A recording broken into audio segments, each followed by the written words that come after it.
बताओ बताओ बताओ, जल्दी जल्दी आ जाओ सब लोग। यार 30 लोग, यार ऐसे मत करो यार, इतने अच्छे सेशन में भी 30 लोग आ रहे हो तो फिर तो बेकार है। आज तो यार YouTube session, I mean YouTube क्या मतलब, ठीक है यूट्यूब है दैट्स फाइन, बट यहाँ पे हाँ राइट, वो नहीं है, ठीक है ऑलराइट। सो अभी तो आज हम गाइज लाइव भी हैं, ऑलराइट। तो आई एम श्योर आप सबको आज बहुत अच्छा सेशन मिलने वाला है, ठीक है। तो ठीक है, लेट्स स्टार्ट गाइस। आज हमारा जो सेशन है, पहले मैं बता देता हूं, जो मेरे स्टूडेंट ऑलरेडी जूम पे देख रहे हैं, तो एक बार बात कर लो यार, व्हाट्सएप ग्रुप जो हमारा बना हुआ है, व्हाट्सएप ग्रुप पे जाके जल्दी से सबको बुला लो, ठीक है। कोई जॉब गारंटी कोर्स नहीं है, जॉब असिस्टेंस कोर्स नहीं है, कोई कोर्स नहीं है। यहाँ पे श्वेता सिर्फ और सिर्फ हम जो करते हैं आपको स्किल्स पे काम कराते हैं, दैट्स इट। कोई गारंटी वारंटी नहीं है, गारंटी वारंटी ये सब आपका काम है, हमारा काम है आपको स्किल्ड कराना, दैट्स इट, राइट। पहली बात क्लियर कर देता हूं दोस्तों, ये जो सेशन है ये इंटरव्यू का सेशन है। ये फ्री सेशन जो हमारा चल रहा है, ये जो आज सेशन है ये इंटरव्यू का है। और जो भी बच्चे पूछ रहे हैं कि क्या क्या है कोर्स, कैसा है course, let me clear you guys. जो हमारा कोर्स है यहाँ पे बेसिकली, जो हम 21 डेज का ये प्रोग्राम है, ये लर्निंग प्रोग्राम है, ट्रेनिंग प्रोग्राम है, जहां पे आपको ट्रेनिंग दी जाती है प्रॉपर, कि अगर आप बैंक में जॉब करते हो, बैंक में कोई जॉब शुरू करते हो, तो बैंक में जॉब करने के बाद आपको जो जॉब मिलती है, ज्यादातर दोस्तों वो सेल्स की जॉब मिलती है। अब बच्चों का क्वेश्चन आता है कि सर सेल्स में जब जाना ही है तो हम ट्रेनिंग क्यों लें, हम कोई ट्रेनिंग क्यों ले? तो let me tell you guys, job, sales की जॉब करने में आपको जॉब तो लग जाएगी, मान लो आपको जॉब लग भी जाती है, लेकिन आपके पास बहुत चैलेंजेस होते हैं, बहुत दिक्कतें होती है। तो उन दिक्कतों का जो सोल्यूशन है, उन प्रॉब्लम का जो सोल्यूशन है, उसमें हम आपको यहां पे पूरी तरह से ट्रेन करने वाले हैं, राइट। गारंटी वारंटी कुछ नहीं होता, लाइफ की गारंटी नहीं है, लाइफ की वारंटी नहीं है, राइट। आप जहां पे लाखों रुपए खर्च करके अपने कॉलेज स्कूल यूनिवर्सिटीज करते हो, वहां पर भी आपको कोई गारंटी नहीं देता, और बच्चे वहां पे जाके पूछते भी नहीं है। खैर एनीवेज वो अलग पार्ट है, but let me tell you, skill skill skill और स्किल, सब कुछ स्किल होता है।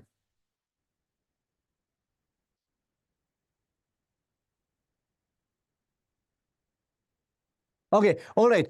सो ठीक है, जिसको जिसको पहले बता देता हूं दोस्तों, यहां पे जो सेशन में करने वाला हूं बीएफएसआई यानी कि बैंक फाइनेंस और इंश्योरेंस में, जब आप इंटरव्यू देने जाते हो तो इंटरव्यू में क्या क्या क्वेश्चंस आते हैं और उसका सोल्यूशन, उसका आंसर कैसे दोगे।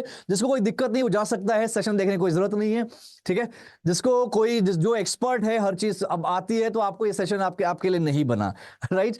ऑलराइट, सीधी सी बात है, अगर आपको लगता है कि यार आपके लिए सेशन, आपको कुछ जरूरत है, आपको कुछ सीखना है, कुछ कमियां है, तो डेफिनेटली आप ये सेशन ज्वाइन कर सकते हो। और दोस्तों इसके अलावा लेट मी टेल यू, ये बात हो रही है बीएफएसआई अड्डा 24/7 की। एक ऐसा चैनल है, एक ऐसा प्लेटफॉर्म है जहां पे हम आपके लिए कुछ ना कुछ लाते रहते हैं, चाहे वो अपस्किलिंग के लिए हो, चाहे वो इंटरव्यू के लिए हो, या फिर आपको फाइनेंशियल अपडेट्स या फैक्ट्स के लिए हो, ऑलराइट। इसके अलावा दोस्तों हमारा 21 डेज का एक फ्री प्रोग्राम चल रहा है, जहां पे आपको ट्रेन किया जा रहा है पूरी तरह से, एक जॉब रेडी, कह सकते हैं जॉब रेडी किया जा रहा है आपको। सेल्स प्रोफाइल अगर आपको मिलती है, तो सेल्स में आप कैसे कैसे अपने आप को कह सकते हो कि अपने आप को आप वहां पे मैनेज कर पाओगे, उस सिचुएशंस को मैनेज कर पाओगे, जो भी प्रोडक्ट आपके पास है उस प्रोडक्ट को किस तरह आपको पिच करना है, कस्टमर से कैसे इंटरेक्ट करना है। अगर आपके ब्रांच सेल्स मैनेजर आपका रिव्यू मीटिंग लेते हैं और आप वहां पे आपका सेल टारगेट नहीं हुआ, तो उस केस में कैसे आपको आंसर करने हैं, कैसे आपको अपने पूरे सिचुएशन, वो पूरा सिचुएशनल बेस मैं आपको यहां पे सिखाता हूं, समझाता हूं दोस्तों। श्वेता, मैं आपका आंसर नहीं करने वाला, क्योंकि आप, मैं ऑलरेडी आंसर कर चुका हूं, ठीक है। मैं वैसे भी आपको आंसर नहीं करूंगा, क्योंकि आपके क्वेश्चन ऐसे हैं, मैंने ऑलरेडी आंसर किया है, तो आप इसको देख लो क्या है रीजन, क्या मैं बोल रहा हूं। मैंने सिंपल सिंपल सी बात करी है, अगर आपको सेल्स की जॉब मिल रही है दैट्स वंडरफुल, लेकिन सेल्स की जॉब वैसे नहीं मिलती जैसा आपको लगता है। आप अगर सेल्स की जॉब मिल रही है तो आप उसमें कंटिन्यू नहीं कर सकते। आप गूगल पे सर्च करोगे, लाखों लाखों रुपए के कोर्सेज हैं सेल्स में। क्यों इतनी बड़ी बड़ी कंपनीज सेल्स में कोर्स लेके आती है? क्योंकि सेल्स जो आपको लगता है, आपको सिर्फ 2% पता है, आपको सेल्स के बारे में सिर्फ 2% पता है, बाकी जो 98% है वो आपको पता ही नहीं है। क्योंकि आपको लगता है कि 2% ही सब कुछ है, नहीं, 2% तो कुछ भी नहीं है, अभी आपने शुरुआत भी नहीं की है। चलो एनीवेज गाइस, स्टार्ट करते हैं। और जो स्टूडेंट मुझे सुन रहे हैं, जो स्टूडेंट मुझे देख रहे हैं, दैट्स फाइन, दैट्स गुड। और बस यही कहूंगा BFSI अड्डा 24/7 एक बेस्ट प्लेटफॉर्म है, जिसके जरिए, प्लेटफॉर्म इन द सेंस एक चैनल है जिसके जरिए बहुत सारे आपके अलग अलग वीडियोस मैं लेके आता रहता हूं, जिसमें आपको बहुत कुछ सीखने को मिलता है, बहुत कुछ आपको समझ में आता है। अब जरूरी नहीं है कि आप BFSI में ही जॉब कर रहे हो, जरूरी नहीं है, आप कहीं भी जॉब करो, आप कहीं भी जॉब करो, आपको फाइनेंशियल अपडेट्स चाहिए होता है, आप कहीं भी जॉब करो, आपको फाइनेंशियल मैनेजमेंट होता है, वो हर इंसान को फाइनेंशियल मैनेजमेंट आना चाहिए। तो अकॉर्डिंग टू मी, ये जो वीडियोस अपडेट्स हम डालते रहते हैं, that's very very beneficial for you all guys. Alright, next अगर बात करूं, आप कहीं और से हैं तो इस चैनल को जरूर जरूर इसको आप फॉलो करिए, BFSI अड्डा 24/7, क्योंकि यहाँ पे हमारे फ्री कोर्सेज भी आ रहे हैं। दोस्तों, हमने करीब करीब 1 तारीख को हमने अपना ये प्रोग्राम स्टार्ट किया था, ट्रेनिंग प्रोग्राम स्टार्ट किया था 1 तारीख को। वहां पे जो हमने प्रोग्राम स्टार्ट किया था उसका रिजल्ट मुझे काफी अच्छा दिख रहा है, बच्चे बहुत ज्यादा इंटरेस्ट ले रहे हैं, जो स्टूडेंट्स हैं वो बहुत ज्यादा मेरे इंस्ट्रक्शंस को फॉलो कर रहे हैं, राइट। तो उससे क्या हो रहा है, उससे समझ में आ रहा है कि हाँ, कुछ पॉजिटिव रिजल्ट होगा। हम ये कोई गारंटी वारंटी नहीं देते कि हम आपको जॉब दिलाएंगे, बिल्कुल भी नहीं। हम एक प्लेटफॉर्म है जो आपको अपस्किल कराएंगे, ये from very first day I am just telling you all guys, right. जब हमारा 21 दिन का प्रोग्राम है, 20 दिन के बाद 21st को मेरे जितने भी स्टूडेंट ट्रेन हो रहे हैं यहाँ पे, उसमें से हर एक स्टूडेंट का मैं खुद इंटरव्यू लूंगा, ये चेक करूंगा कि आपका लेवल क्या है, आप कहां तक, कितना, क्या क्या कमियां हैं, क्या क्या एरिया ऑफ इंप्रूवमेंट है आपके आपके अंदर। फिर इसको आपको दूसरा तीसरा मौका भी दिया जाएगा। जब आप पूरी तरह से रेडी हो जाओगे तो आप खुद अप्लाई कर सकते हो अलग अलग जगह, अलग अलग कंपनीज में। उसके अलावा भी कुछ हो सकता है, लेकिन फिर मैं बोल रहा हूं, मैं कोई ऐसा हम गारंटी वारंटी नहीं देते जॉब को लेकर आपको। अगर आप सिर्फ इसलिए प्रोग्राम ज्वाइन कर रहे हो कि आपको जॉब करनी है, तो क्लियर कर देता हूं, यहां पे कोई जॉब ऑप्शन, जॉब प्लेसमेंट्स नहीं मिलता है। Let me clear you guys, यहां पे आपको पूरी तरह से स्किल्ड किया जाएगा और लास्ट में आपको एक सर्टिफिकेट भी दिया जाएगा जो कि अड्डा की तरफ से असाइंड होता है। इसके लिए आपको हमारे अड्डा 24/7 चैनल को लॉग इन करना पड़ेगा, उसको इंस्टॉल करना होगा। वहां पे कोर्स होगा BFSI में जाके आपको कोर्स मिल जाएगा और वहां से आप परचेस कर सकते हैं। कोर्स को खरीदना पड़ेगा, जो कि 0 प्राइस का है, यानी कि फ्री ऑफ कॉस्ट है। चलो गाइज, ये सब बातें होती रहेगी, आगे बढ़ते हैं, आगे चलते हैं। और अब हम बात करेंगे कि दोस्तों, हमारा जो इंटरव्यू के लिए आप जब जाते हो, आप जब जाओगे इंटरव्यू के लिए BFSI में, आप सेल्स में जाओ, नॉन सेल्स में जाओ, सबसे पहले क्या ध्यान देने वाली है? सबसे पहली चीज दोस्तों, ध्यान देने वाली जो चीज होती है वो होता है आपकी ग्रूमिंग। सबसे इंपॉर्टेंट चीज, आप चाहे IBPS के इंटरव्यू में जाओ, आप चाहे किसी प्राइवेट बैंक्स में जाओ, राइट। तो सबसे इंपॉर्टेंट चीज, सबसे पहला जो सबसे एक कह सकते हैं पैरामीटर होता है दोस्तों, वो होता है ग्रूमिंग। ग्रूमिंग का मतलब होता है आपके कपड़े, कपड़े कैसे पहनते हो आप चलते फिरते कैसे हो, आपने अपना जो हेयर स्टाइल है वो कैसे रखा है।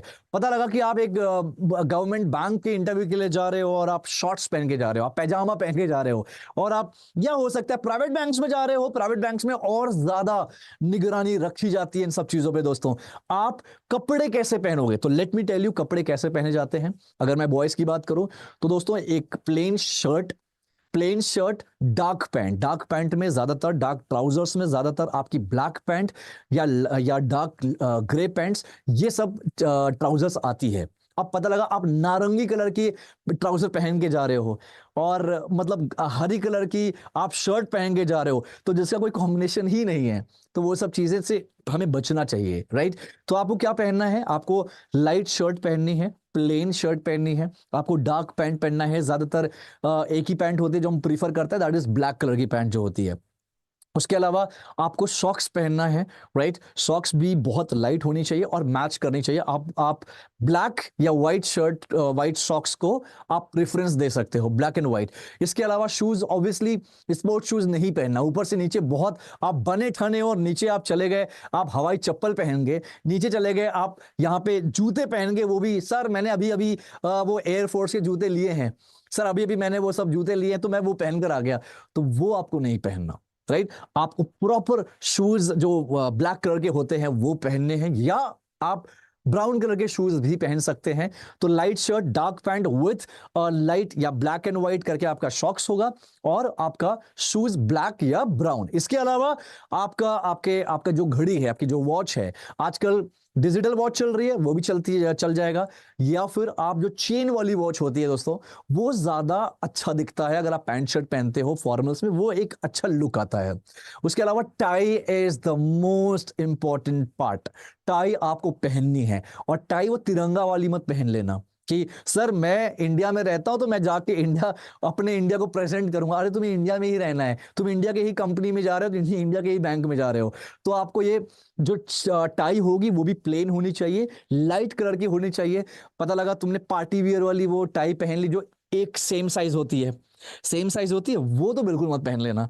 ठीक है, और ऐसा भी नहीं पहनना जो आज से 20 साल पहले पहनी जाती थी कि ऐसे हो रही है फिर ऐसे ऐसे ऐसे नीचे से इतनी चौड़ी, तो मतलब जितना तुम्हारा तुम्हारा शरीर नहीं उससे चौड़ा तुम्हारा नीचे का टाई का पार्ट हो गया, तो वो भी बिल्कुल इग्नोर करना भाई, वो भी नहीं करना।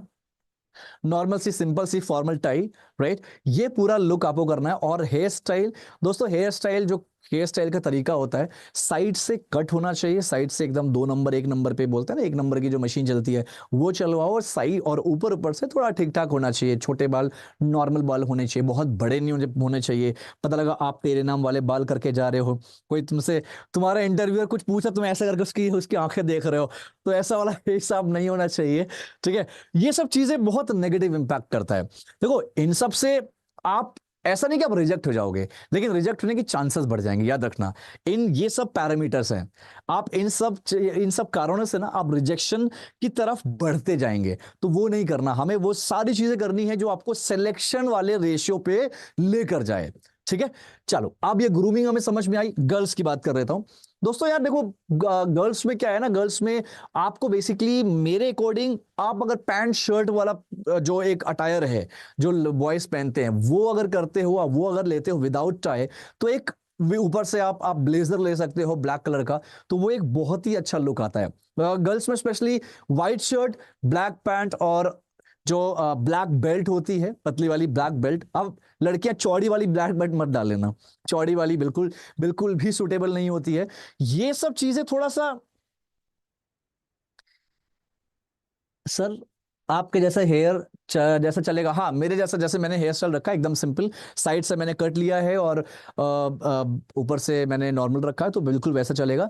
गर्ल्स को ध्यान देना है, गर्ल्स आप सूट पहन सकते हो, साड़ी पहन सकते हो, but as you know all कि साड़ी पहनने में बहुत ज्यादा डिफिकल्टीज होती है, उसको कैरी करना बहुत मुश्किल होता है। भाई पहनना तो ठीक है, कैरी करना बहुत मुश्किल होता है। तो ऐसा कोई भी काम मत करो जिसमें आप कंफर्ट ना हो, जैसे कोई भी काम अपने आपको नहीं करना जिसमें आप कंफर्टेबल फील ना करो, राइट। तो ज्यादातर मुझे लगता है सबसे कन्वीनियंट होता है, या तो आप सूट पहन सकते हो, या तो आप पैंट शर्ट और शूज पहन सकते हो, बेलीज वगैरह पहन सकते हो, ये बेस्ट होता है। And hair style, again hair style आप लाइक बाल को ओपन मत करो, ज्यादा बेटर होगा। बाल को एक पोनी 2 पोनी अपने अकॉर्डिंग हेयर स्टाइल कर सकते हो आप, लेकिन हमेशा वो फॉर्मल ही होना चाहिए, राइट। ठीक है, ये हो गया ग्रूमिंग का पार्ट। सेकंड जो होता है दोस्तों, सेकंड यानी कि, थैंक यू, यानी कि आपने ड्रेसअप कर लिया, आप चले गए, आपने, आपके पास सीवी है जो आपका रिज्यूमे है। हाँ, सलवार सूट पहन सकते हैं श्वेता, सलवार सूट पहन सकते हैं, दैट्स अ गुड ऑप्शन, क्योंकि साड़ी थोड़ा डिफिकल्ट होता है, तो salwar is the good option. And उसके अलावा पैंट शर्ट तो है ही ऑप्शन। ठीक है, pant shirt as in formal pant shirt. ठीक है, salwar suit is a good option. ठीक है, सेकंड जो है, आपने आपको सीवी अपनी रखनी है। सीवी बनाने का तरीका, भाई सीवी में ना दोस्तों बहुत गलतियां करते हैं लोग, सीवी में बहुत गलतियां करते हैं। सीवी में तुम मतलब अपने पूर्वजों का भी अपने इंफॉर्मेशन लिखा है, अरे मुझे क्या करना है, तुम्हारे तुम्हारे परदादा और पर दादा क्या करते थे, मुझे क्या करना है, मुझे, मैं अगर रिक्रूटर हूं तो तुम्हारे परदादा पर दादा से कोई मतलब नहीं है मुझे। मैं अगर बैंकर हूं, बैंक में रिक्रूट कर रहा हूं, तो मुझे कुछ चीजें चाहिए आपसे। जैसे आपका नाम क्या है, मुझे ये पता होना चाहिए, आपके सीवी में आपका नाम होना चाहिए, सीवी में आपके बारे में पता लिखा होना चाहिए। और जो तुम लोग ऑब्जेक्टिव लिखते हो ना, अरे सारा ऑब्जेक्टिव कॉपी पेस्ट मत लिखा करो यार, थोड़ा सोच के लिखा करो। ऑब्जेक्टिव होता है ना सीवी पे ऑब्जेक्टिव, वो क्या करते हैं बच्चे, कॉपी पेस्ट मार देते हैं। अरे मत मारो कॉपी पेस्ट। आप बैंक, याद रखो जिस जगह आप इंटरव्यू देने जा रहे हो, जिस इंडस्ट्री में, मतलब बीएफएसआई या बैंकिंग इंडस्ट्री में जा रहे हो, तो बैंकिंग इंडस्ट्री से रेलिवेंट ऑब्जेक्टिव लिखो, राइट।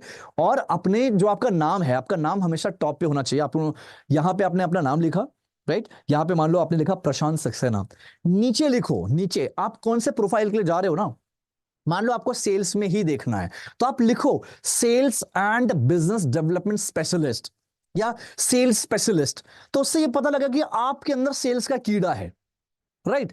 आप बैंक को ही सिर्फ एड्रेस करते हो, बैंक में ही जाना चाहते हो, तो उसमें लिखो banking aspirant. Banking aspirant, BFSI aspirant. Aspirant लिखो, सबसे बेस्ट है एस्पिरेंट लिखो। आप स्पेशलिस्ट मत लिखो अभी, क्योंकि स्पेशलिस्ट मतलब आप एक्सपर्ट हो, आपके अंदर कोई अभी प्रैक्टिकल नॉलेज नहीं है, राइट। आपके पास थियोरेटिकल नॉलेज है। तो आपको लिखना क्या, आपका नाम, नाम के नीचे लिख दो बैंकिंग एस्पिरेंट या बीएफएसआई एस्पिरेंट, ये लिखो आप। करेक्ट। तो इस तरह कहते हैं ना बच्चे, सर मेरी सीवी बड़ी सिंपल है, तो यही तरीके होते हैं सीवी को थोड़ा अलग बनाने की। हर आदमी ये करना, अपना नाम लिखो, नाम के नीचे लिखो छोटा सा क्या, बीएफएसआई एस्पिरेंट। फिर आगे अपना ऑब्जेक्टिव लिखो, सर मेरा ऑब्जेक्टिव है कि मैं अपने अपने मैं मेरा एक विजन है, मेरा एक मिशन है, उस मिशन और विजन को मैं पूरा करूं, जिस भी कंपनी और ऑर्गेनाइजेशन में जाऊं वहां पे पूरा नियम के साथ काम करूं, हर काम को अपनी जिम्मेदारी समझूं। ये सब लिखना है आपको। आप कॉपी पेस्ट कर देते हो। बीएफएसआई इंडस्ट्री में जो मैंने सीखा है उसको मैं वहां पे अप्लाई करो ऑब्जेक्टिव में। अगर आप जिस इंटरव्यू के लिए जा रहे हो उस इंटरव्यू के बारे में, यानी कि उस इंडस्ट्री के बारे में अपने ऑब्जेक्टिव में लिखा है, तो ये भी एक अच्छा इंपैक्ट देता है, राइट।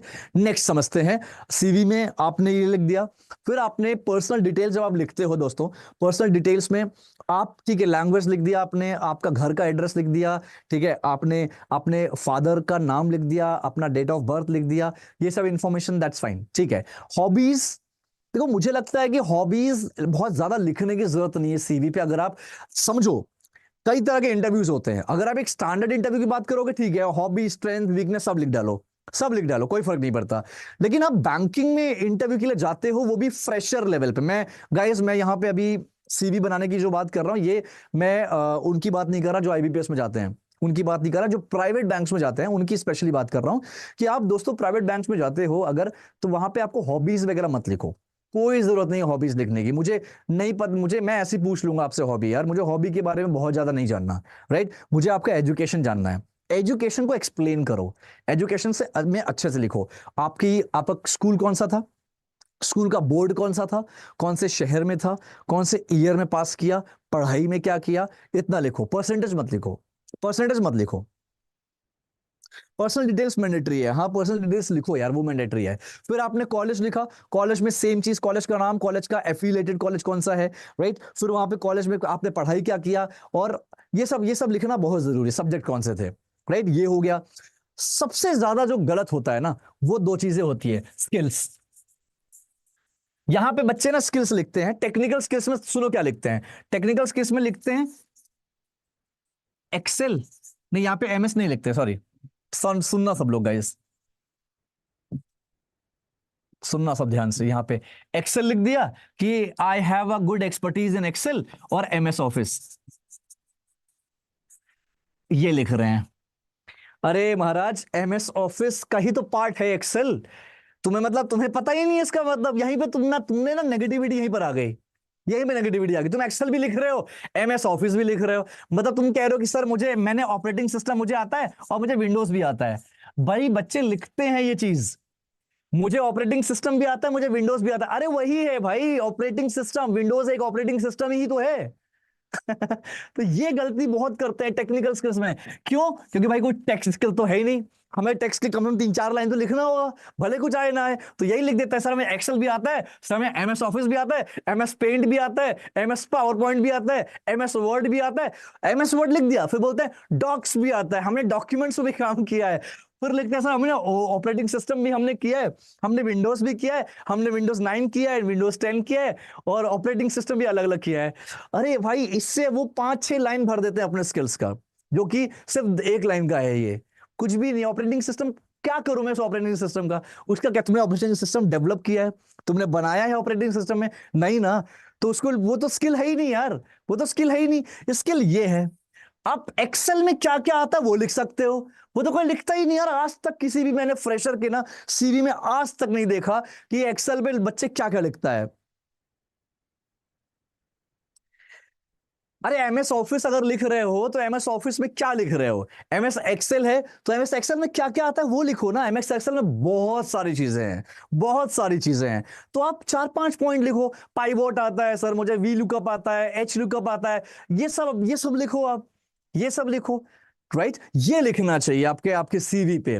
करेक्ट। उसके अलावा है ऑपरेटिंग सिस्टम, तो भाई ऑपरेटिंग सिस्टम मत लिखो। राइट। एमएस ऑफिस में आप लिखना, एमएस ऑफिस में एमएस पावर पॉइंट में ये आता है। और इसके अलावा ये जो भी एमएस पेंट है, डॉक्स है, डॉक्स एंड एमएस वर्ड एक ही होता है यार, डॉक्यूमेंट्स फाइल वही होता है। करेक्ट। और एमएस एक्सेल को पूरा क्लियर लिखो कि एमएस एक्सेल में क्या क्या चीजें आती है। नहीं आती तो मत लिखो भाई, मत लिखो। और दूसरा स्किल होता है प्रोफेशनल स्किल। दोस्तों प्रोफेशनल स्किल ही है एक ऐसी चीज जहां पे बच्चे मात खाते हैं। प्रोफेशनल, सर हमारे पास कोई स्किल ही नहीं है, हम क्या लिखें? प्रोफेशनल स्किल होता क्या है? प्रोफेशनल स्किल का मतलब होता है वो ऐसा स्किल जो एक कंपनी में, एक इंडस्ट्री में जरूरत होती है, जिन स्किल्स की, सॉफ्ट स्किल्स हम जैसे कहते हैं। राइट। वो स्किल्स, जिन स्किल्स की जरूरत होती है कंपनीज में। आप जिस भी इंटरव्यू में जा रहे हो, उस इंटरव्यू में कौन कौन से स्किल सेट की जरूरत है, वही स्किल सेट आपका क्या है? Professional skills. राइट। आपके प्रोफेशन वाला स्किल, आपके पेशे वाला skill, that is a professional skill ना। प्रोफेशनल स्किल में क्या है भाई? कम्युनिकेशन सबसे नंबर 1 पे। ठीक है, कम्युनिकेशन। अब ये अंग्रेजी मत बोल देना, बहुत लोगों को कंफ्यूजन होता है कि अंग्रेजी यानी कि इंग्लिश और कम्युनिकेशन ये दोनों एक है। Not at all. कम्युनिकेशन का मतलब होता है कम्युनिकेट करना, कम्युनिकेशन का मतलब होता है बातचीत करना। कम्युनिकेट करना, बातचीत करना होता है कम्युनिकेशन। करेक्ट। तो कम्युनिकेशन इज डिफरेंट, कम्युनिकेशन बातचीत करना। और इंग्लिश एक भाषा है, अंग्रेजी एक, इंग्लिश एक, अंग्रेजी एक भाषा है। राइट।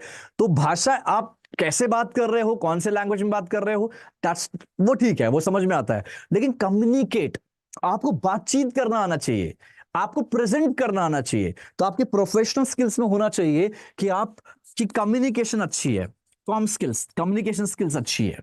राइट। कुछ लोग बोलते हैं सर मैं लोगों को बहुत अच्छे से ना कन्विंस कर लेता हूं, तो कन्विंसिंग पावर, कन्विंसिंग पावर बहुत अच्छी है सर मेरी। कन्विंसिंग पावर लिख सकते हो यहां पर। राइट। सर मेरी ना कहीं कहीं, ठीक है यार, English is a global language, अंग्रेजी जो है वो ग्लोबल लैंग्वेज है, तो अंग्रेजी आपको आ सकती है, वो लिख सकते हो कि sir English is also my my like एक स्किल है। गुड इंग्लिश कम्युनिकेशन यहां लिख सकते हो, गुड इंग्लिश कम्युनिकेशन, ये आपका हो सकता है, गुड इंग्लिश कम्युनिकेशन। राइट। इसके अलावा और क्या है तुम्हारे पास? इसके अलावा और है तुम्हारे पास नेगोशिएशन स्किल। तुम नेगोशिएट बहुत अच्छे से करते हो। सर मैं तो एक्सपर्ट हूं, सर मैं तो रानी हूं, इसमें क्वीन हूं, मैं तो पैदा ही हुई हूं नेगोशिएट करने के लिए। क्योंकि जब मैं जाती हूं ना दुकान में सामान लेने के लिए, 1000 रुपए के सामान को मैं बोलती हूँ भैया 50 रुपए में दे दो, तब वो गिर गिरा के 200-250 में दे ही देता है। तो 1000 रुपए की चीज अगर नहीं करती ऐसा, साक्षी नहीं करती ऐसा, दिस इज वेरी बैड यार, क्यों नहीं करती? मैं तो 1000 रुपए की चीज 50 बोल के आता हूं, तब वो जाके 250 में आ जाता है। यार 1000 की चीज 250 में आप लेकर आ गए, तो इट मींस आप महान हो। नहीं, आप महान नहीं हो। आप महान नहीं हो। वो उसकी वैल्यू ही 250 की, उसकी वैल्यू ही थी उतनी। बट आपके पास एक स्किल थी, जैसे हम कहते हैं नेगोशिएशन स्किल। आपने नेगोशिएट किया, आपने तोल मोल किया, मोल भाव किया, तब जाके वो आपने वहां पे रेट तोड़ा, आपने रेट तोड़ा, प्राइस को तोड़ा वहां पे, तब जाके क्या हुआ? 1000 की चीज आपको 250 रुपए में मिल गई। ठीक है। और नेक्स्ट है हमारा, आयुषी जैन ने हाथ उठाया था, तो मैं जान सकता हूं आयुषी जैन कोई कंसर्न है, कुछ सवाल है तुम्हारा?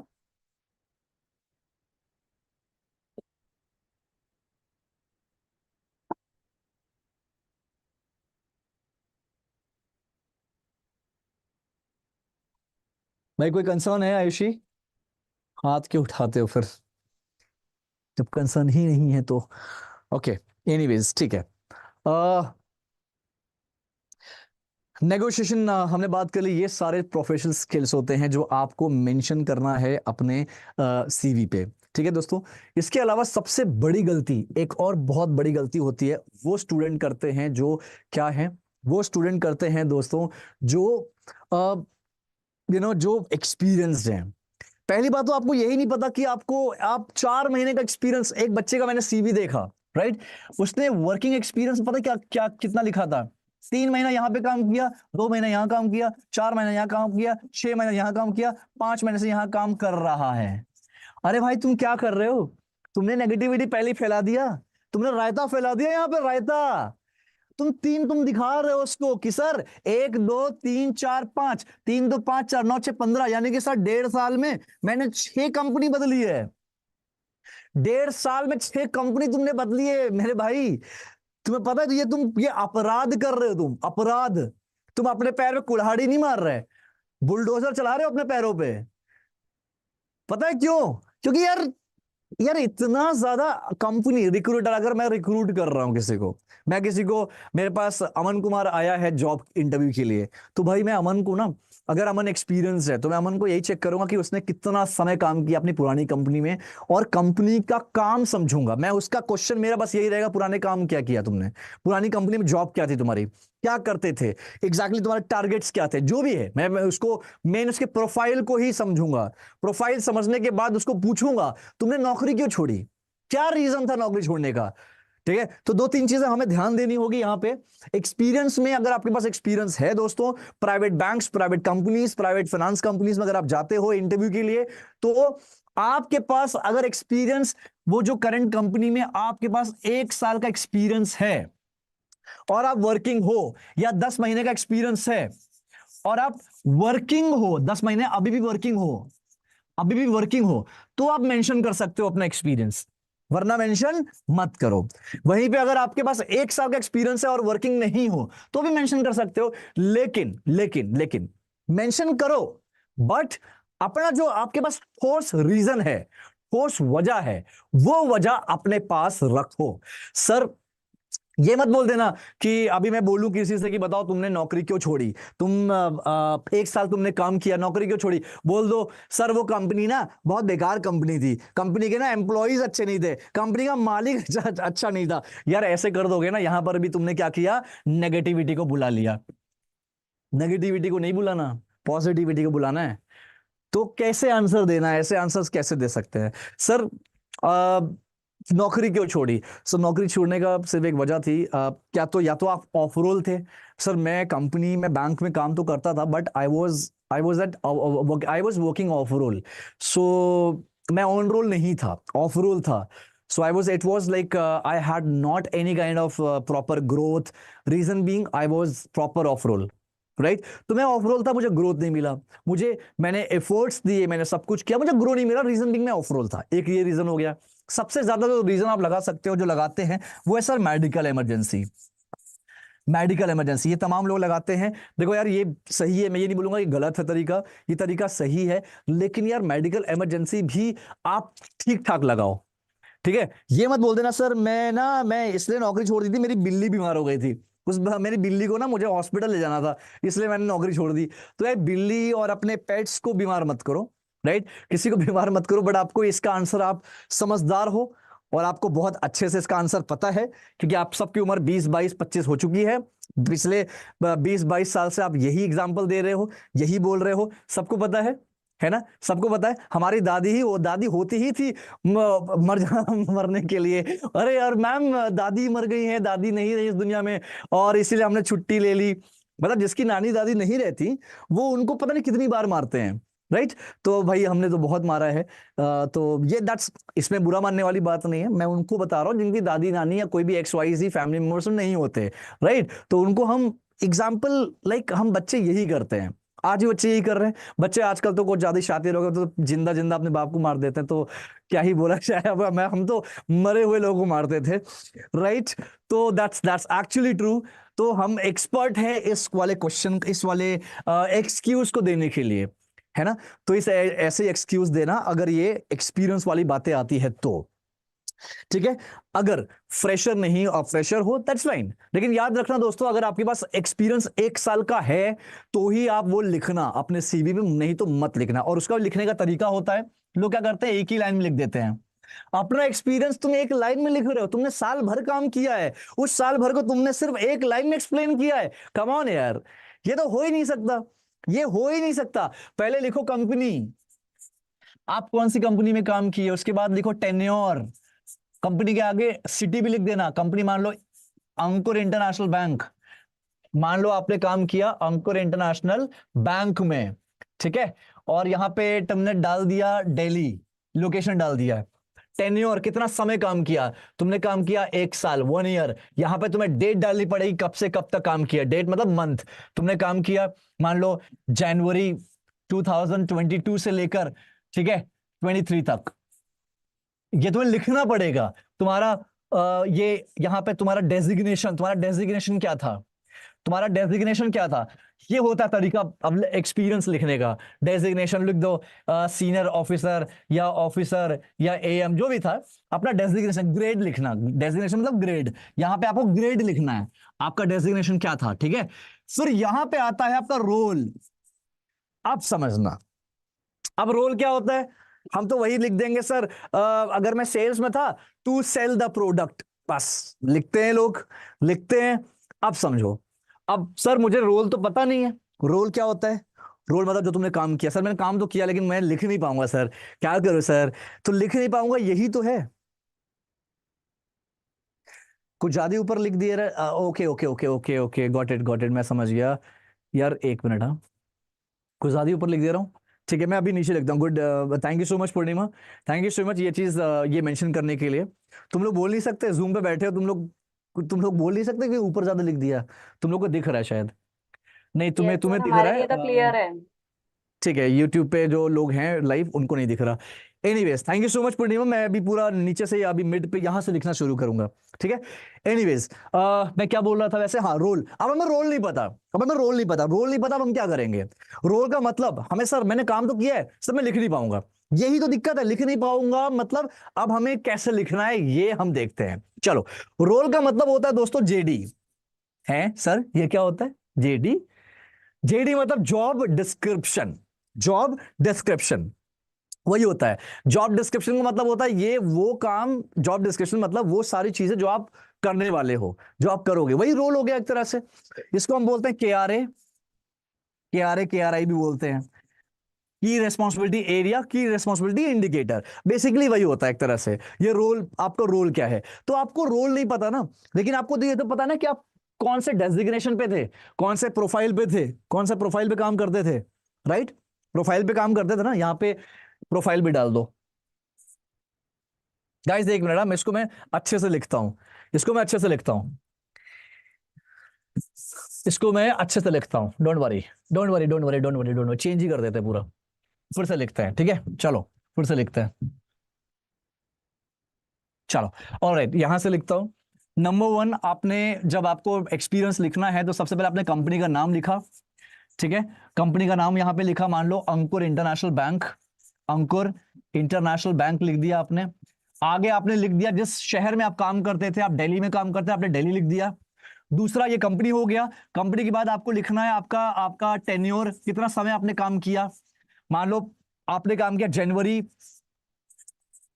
2023 से लेकर जनवरी 2024 तक काम किया आपने, ठीक है।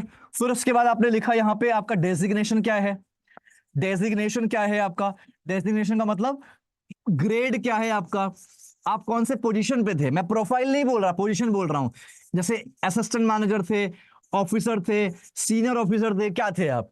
अब यहां पे आप लिखो प्रोफाइल, प्रोफाइल, प्रोफाइल मतलब आप, ठीक है, आप असिस्टेंट मैनेजर तो थे, लेकिन आप कौन से प्रोफाइल में थे, आप देखते क्या थे।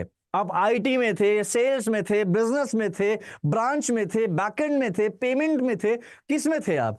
तो आपने बोल दिया मैं सेल्स में था, ये हो गया प्रोफाइल। अब यहां पे लिखना है रोल।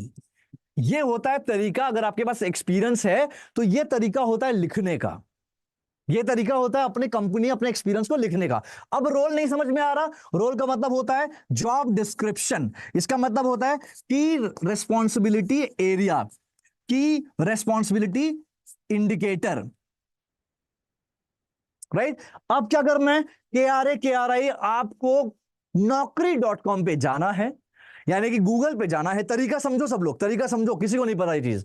रोल अगर आपको पता करना है कि यहां पे मुझे अच्छे से रोल लिखना चाहिए, लिखा जाए, ठीक है। सेल्स तो किया है मैंने, रोल नहीं पता, तो जिस पोजीशन पे आपने काम किया है उस पोजीशन को उठाओ, राइट, उस कंपनी का नाम उठाओ, उस पोजीशन को उठाओ, गूगल पे जाओ और लिख दो role of this position in this company, मतलब sales, role of sales officer in Ankur international bank, इतना लिख दो, सर्च करो, गूगल पर आएगा, Naukri.com वाला जो रहेगा, हालांकि बहुत सारे अलग अलग वेब पेजेस पे मिल जाएगा, लेकिन Naukri.com वाला जो रहेगा, Naukri.com वाले पे आप क्लिक करो, उस पे आएगा, उस पे जाके देखो, जो कई सारे, एक लाइन नहीं, आप तो एक लाइन में पूरा खत्म कर दे रहे हो, वहां पे कम से कम 8-10 लाइंस लिखी होंगी, उन सबको पढ़ो एक बार, तुम्हें लगता है हाँ यार ये एग्जैक्टली मैं यही करता था, कॉपी करो, रोल में पेस्ट कर दो, बस सबसे बेस्ट तरीका है। उससे क्या होगा, सीवी एकदम, तुम्हारा सीवी का स्ट्रक्चर चेंज हो जाएगा दोस्तों,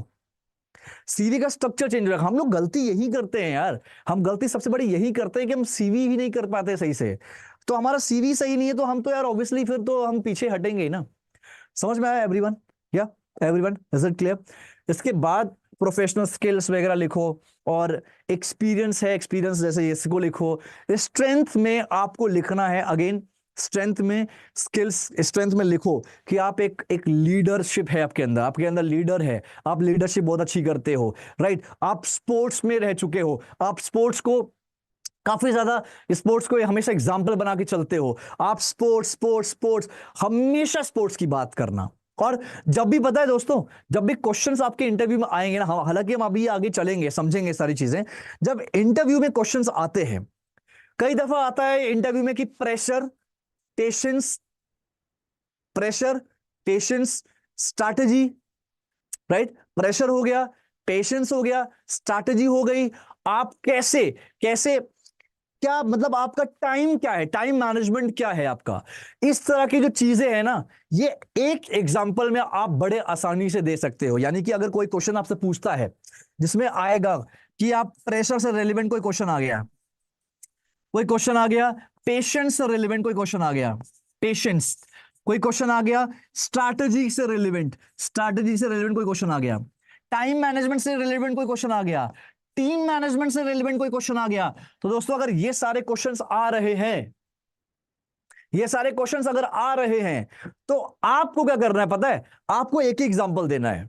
आपको हमेशा ऐसे क्वेश्चंस में बोलना है कि सर मैं चेस प्लेयर का बहुत बड़ा फैन हूं, सर मुझे चेस, मतलब चेस प्लेयर बहुत बड़ा हूं, मुझे चेस खेलना बहुत पसंद है, मैं चेस एक ऐसा खेल है दोस्तों, चेस एक ऐसा स्पोर्ट है, not exactly in outdoor but indoor sport है, उसमें प्रेशर मैनेजमेंट भी आता है, पेशेंस भी आता है, स्ट्रैटेजी भी आती है, टाइम मैनेजमेंट भी आता है, और टीम मैनेजमेंट भी आता है। याद रखना, चेस, चेस मतलब शतरंज, ये चेस बहुत ज्यादा इंपॉर्टेंट है आपके लिए, ठीक है?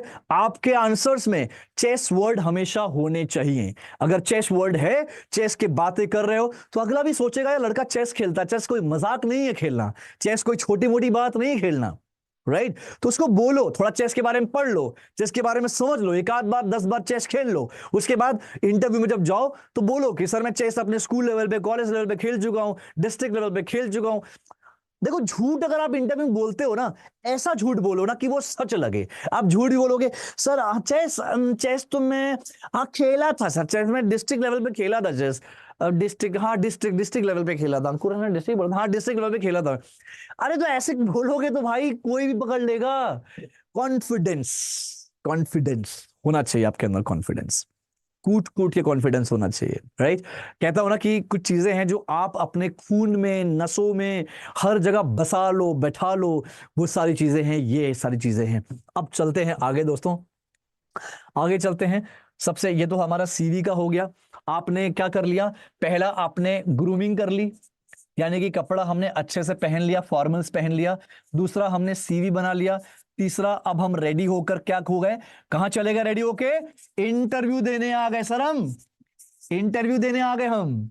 अब हम इंटरव्यू देने आ गए। अब जब इंटरव्यू देने आप आते हो, है ना, जब आप इंटरव्यू देने जाते हो, चाहे आईबीपीएस हो, चाहे प्राइवेट बैंक्स हो, गवर्नमेंट बैंक्स हो, कुछ भी हो, आईबीपीएस में गवर्नमेंट बैंक्स, या इसके अलावा कोई और बैंक्स हो, या कोई और कंपनी हो, तो दोस्तों जब आप इंटरव्यू के लिए वेट करते हो, आप वेटिंग हॉल में बैठे हो इंटरव्यू के लिए, आप बन ठन कर आए हो एकदम कॉन्फिडेंट, राइट?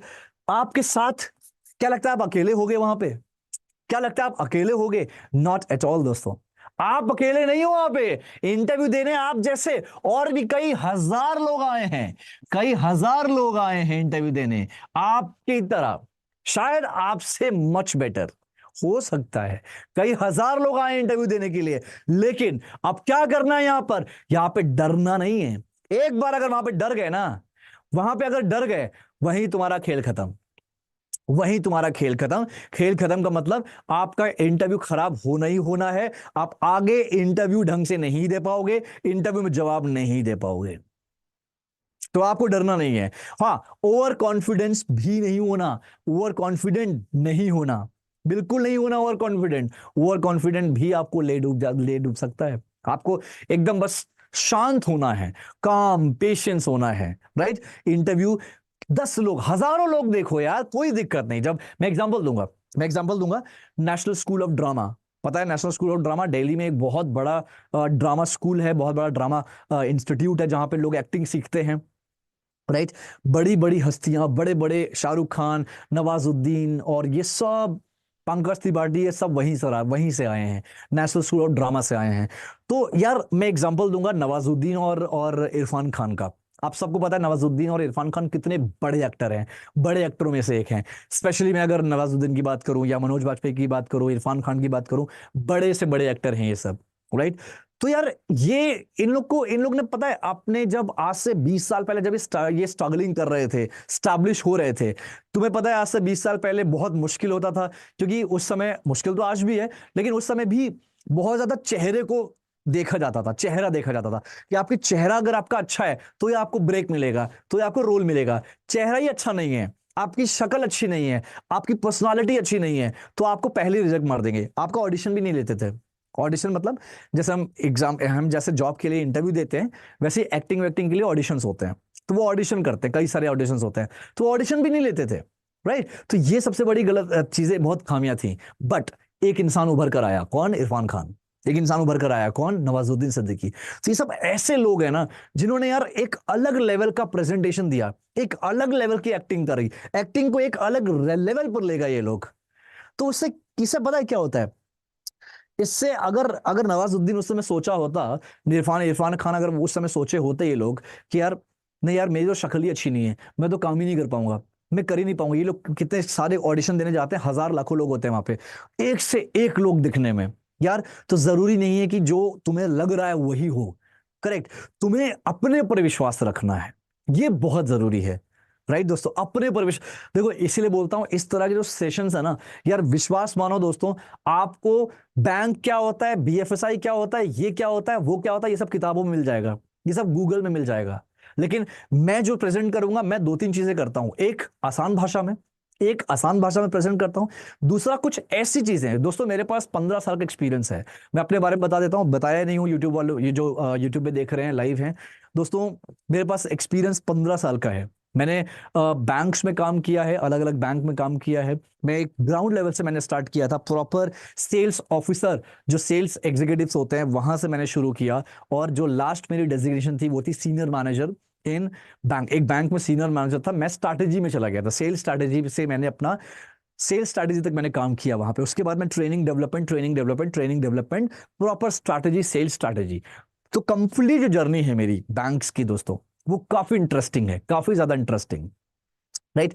कुछ लोग पूछते हैं सर आप इतना ही अच्छा था तो बैंक क्यों छोड़ा? बैंक नहीं छोड़ा दोस्त, आज बैंक के लिए ट्रेन कर रहा हूं। तो बैंक छोड़ना नहीं होता इसे, बैंक छोड़ना नहीं कहते, मैं बैंक के लिए ही ट्रेन कर रहा हूं, राइट।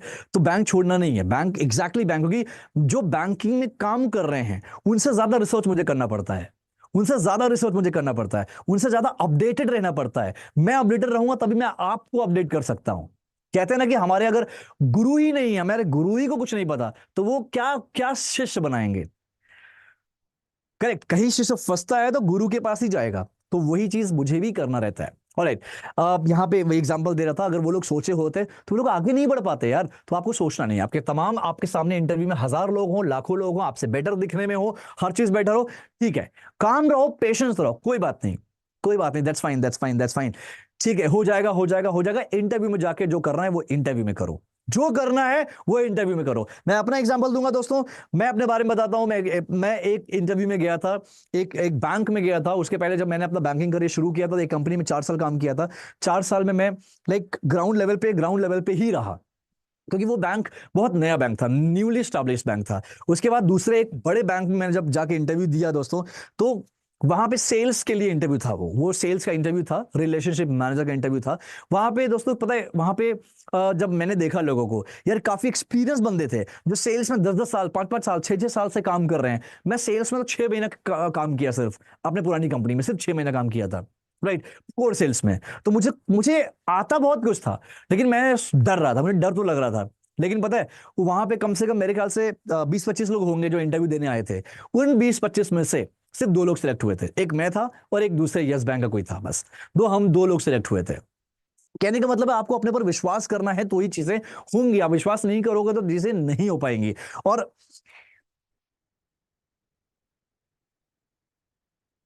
ये क्या लिख रही हो प्राची, इग्नोर क्राउड मतलब? समझ नहीं आ रहा तुम क्या लिख रही हो। एनीवेज, अच्छा, इग्नोर क्राउड, हाँ, correct correct, agreed agreed agreed, समझ गया समझ गया। हाँ, जो तुम्हारे क्राउड है, जो तुम्हारी भीड़ है, उनको इग्नोर करो। चलो आगे चलते हैं। इंटरव्यू में आओ, डरो मत, अच्छे से इंटरव्यू दो। फोर्थ, यानी कि अब आता है तुम्हारा इंटरव्यू सेशंस। अभी तक इंटरव्यू तक हम तैयारी कर रहे थे, ठीक है, आप सब इंटरव्यू पहुंच गए हो, इंटरव्यू में बैठे हो, वेट कर रहे हो। अब अंदर जाने की बारी आ चुकी है। अब अंदर जाओगे। पहला सवाल जो हमेशा होता है, हमेशा पहला सवाल जो पूछा जाता है, वो क्या होता है? अक्सर पहला सवाल जो पूछा जाता है दोस्तों, वो होता है अपने बारे में बताओ। ठीक है, यहां पे बहुत गलतियां होती हैं, बहुत गलतियां। एक अभी अब मेरे ही हमारे ही स्टूडेंट, आप ही में से एक बच्चे से पूछा गया, एक बच्चे से जब मैंने असाइनमेंट दिया था दोस्तों, तो आप सबने असाइनमेंट किया, तो उस बच्चे ने भी किया। उसको मैंने फीडबैक भी शेयर किया था कि बेटा ऐसे नहीं ऐसे करो। उसने बहुत लंबी चौड़ी गाथा लिख दिया अपने इंट्रोडक्शन में, इंग्लिश में लिखा था, इंग्लिश वॉज गुड, बट यार नहीं चाहिए इतना गाथा मुझे, इतना रिक्रूटर को नहीं चाहिए, नहीं चाहिए इतना। आप सिंपल बनाओ इंट्रोडक्शन, जब आप देते हो जाके, जब आप इंटरव्यू में जब आप इंट्रो दोगे, इंट्रो में आपका नाम होना चाहिए, आपका होम टाउन होना चाहिए, आपका होम टाउन होना चाहिए, ठीक है, आपका एजुकेशन होना चाहिए, ये मैंडेटरी है, एजुकेशन इज मैंडेटरी पार्ट, ठीक है, एजुकेशन होना चाहिए। एजुकेशन के बाद दोस्तों, आपको अपने फैमिली मेंबर्स के बारे में बताना जरूरी है। आप अगर बैंक में जा रहे हो तो फैमिली मेंबर्स के बारे में पूछा ही पूछा जाएगा, इसमें कोई दो राय नहीं है। आपके फैमिली मेंबर्स के बारे में पूछा ही जाता है कि आपके परिवार में कितने लोग हैं, आपके परिवार में कितने लोग हैं, कौन कौन है आपके परिवार में, तो ये पूछा जाएगा, तो आपको फैमिली मेंबर्स के बारे में बताना है। इसके अलावा आप कोई एडिशनल कुछ कर रहे हो, कोई एडिशनल आप लर्निंग्स ले रहे हो, आप एडिशनल लर्निंग ले रहे हो, वो बताना जरूरी है। नाउ यहां पे बहुत बड़ी गलती जो बच्चे करते हैं, ठीक है यार, दैट्स फाइन यार, बहुत सारे ऐसे स्टूडेंट होते हैं जो गवर्नमेंट जॉब्स की तैयारी कर रहे होते हैं। मैं बिल्कुल कहूंगा कि आप बिल्कुल तैयारी करिए, एंड ईश्वर से प्रार्थना है, ईश्वर से दुआएं हैं कि आप सबका आप सबका सिलेक्शन हो जाए, जो सपने हैं वो पूरे हो जाए। लेकिन आप इंटरव्यू में ना गलती कर देते हो, इंटरव्यू में करते हो। यार मेरे भी बहुत सारे ऐसे लोग थे, स्टूडेंट फ्रेंड्स थे, जो सरकारी बैंक की या सरकारी जॉब की तैयारी करते थे, जॉब करते करते, राइट। तो आपको एक चीज समझना होगा, आप कभी मेंशन मत करो, आप कभी भी ये चीज जिक्र मत करो कि मैं प्रिपेयर कर रहा हूं, मैं ये कर रहा हूं। अब ये कभी मत बोलो कि मैं सरकारी बैंक की तैयारी कर रहा हूं, कभी मत बोलो। इससे पता क्या होगा? इससे होगा, वो समझ जाएगा कि ये लड़का, यार ये बच्चा इंटरव्यू की तैयारी कर रहा है या कर रही है, इसका मतलब ये बहुत ज्यादा हमारे काम में फोकस नहीं करेगी, ये काम में फोकस नहीं करेगी, ये उसका ध्यान रहेगा अपने सरकारी बैंक और जो भी तैयारी कर रही है एग्जाम्स को लेकर। इसलिए ये मेंशन कभी करने की जरूरत ही नहीं कि आप तैयारी कर रहे हो। करो, करो, कहते हैं ना कि वो परिश्रम इतने खामोशी में करो कि सफलता को उसकी गूंज करने दो, तो वैसा कुछ करो। That's the harsh reality, that's actual reality दोस्तों, कि आपका सगा दोस्त, बहुत बार होता है आपका सगा दोस्त भी आपके आपके सक्सेस को लेकर वो खुश नहीं हो सकता यार। अगर वो साथ में काम कर रहा है, सेम लेवल पे, सेम डेस्क पे, वो खुश नहीं होगा, कहीं ना कहीं उसको बुरा लगेगा, जेलस फील होगा। कहते हैं ना, वो सुना है ना, दोस्त फेल हो जाए तो बहुत दुख होता है, लेकिन दोस्त टॉप कर जाए तो फिर तब तो रोना आ जाता है कि ये कैसे टॉप कर गया। Three idiots. तो ये यार, मूवीज क्या होती है?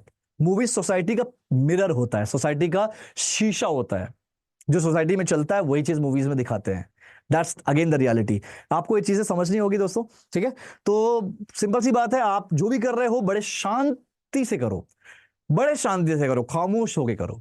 जब रिजल्ट आता है रिजल्ट को चहकने दो, चीखने दो। ठीक है, चलो अब यहाँ पे एडिशनल लर्निंग आप जो भी कर रहे हो बताओ।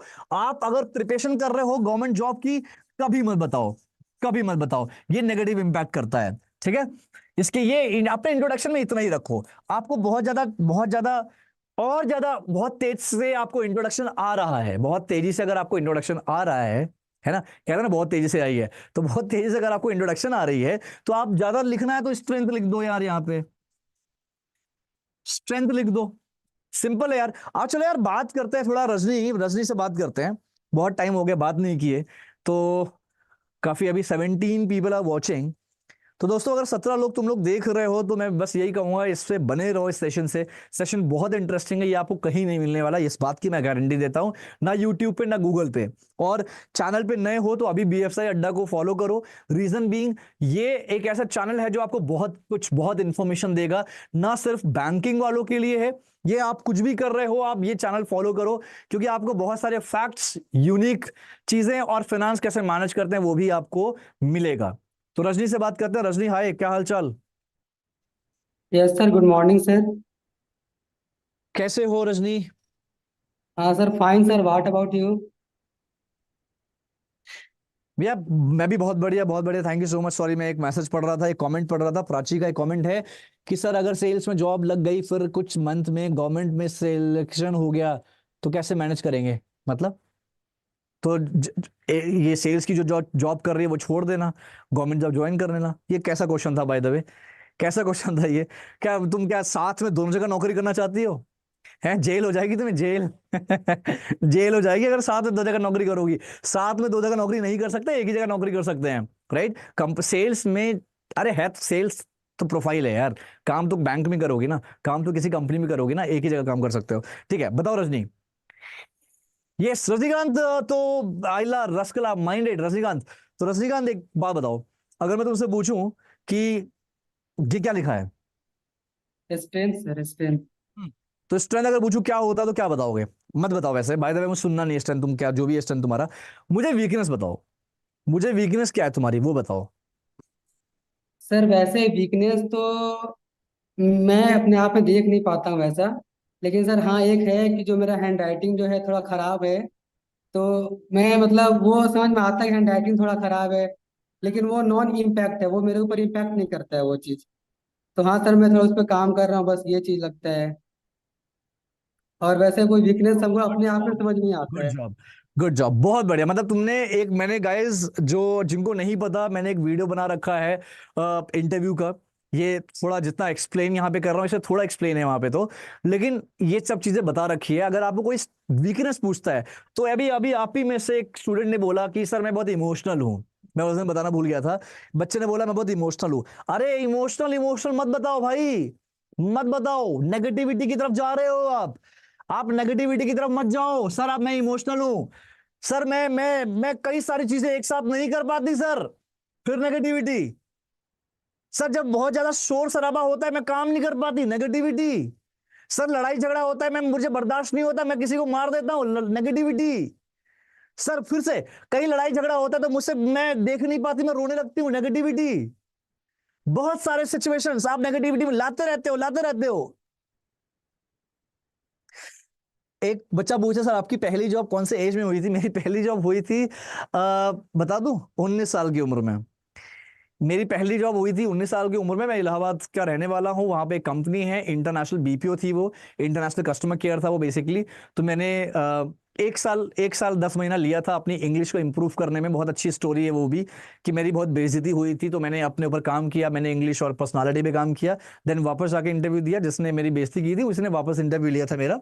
एंड वो मेरी पहली जॉब थी जो मैंने 1 साल के आसपास किया। और इसी दौरान मैंने काफी प्रिपरेशंस भी किया, ये सब बहुत कुछ किया। बट जो word I achieved right now, I am very happy, because मुझे लगता है कि शायद वो सबके अपने अपने राय होते हैं दोस्तों। मैं अगर गवर्नमेंट जॉब्स लग जाती, गवर्नमेंट जॉब में हो जाता, तो मैं आज वो चीज नहीं कर पाता जो आज मैं कर रहा हूँ। I am delivering like lots of things, बहुत सारे स्टूडेंट को मैंने ट्रेन किया है, कर रहा हूँ। एंड पर्सनली कनेक्ट है बच्चे मुझसे। रात में 12 बजे, 1 बजे, 2 बजे लोग कॉल करते हैं, बच्चे अपनी दर्द बयां करते हैं, मैं दर्द को रिजॉल्व करता हूँ। I am very happy with that. मैंने बहुत सारे फ्री सेशंस दिए हैं, नॉट राइट नाउ, पहले भी बहुत सारा दिया है, गांव में जाके पढ़ाया है, तो बहुत कुछ किया है, I am very happy with it.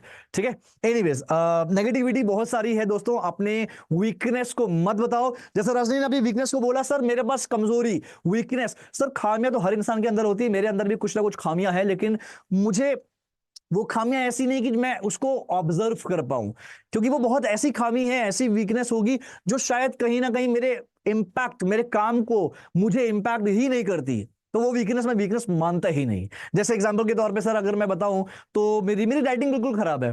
भाई ऐसा एग्जांपल दो ना, ऐसा एग्जांपल दो कि दूर दूर तक आपके जॉब में, आपके प्रोफाइल में, आपके रोल में उसका कोई इंटर रिलेशन ना हो, ऐसा एग्जांपल दो। भाई हैंड राइटिंग, वो भी सोचेगा हैंड राइटिंग खराब है, तो यार सही बात है, इसका इंपैक्ट क्या ही पड़ेगा मेरे जॉब में, हैंड राइटिंग खराब है, कौन सा तुमको लिखना है, तुमको हर चीज डिजिटली करनी है। तो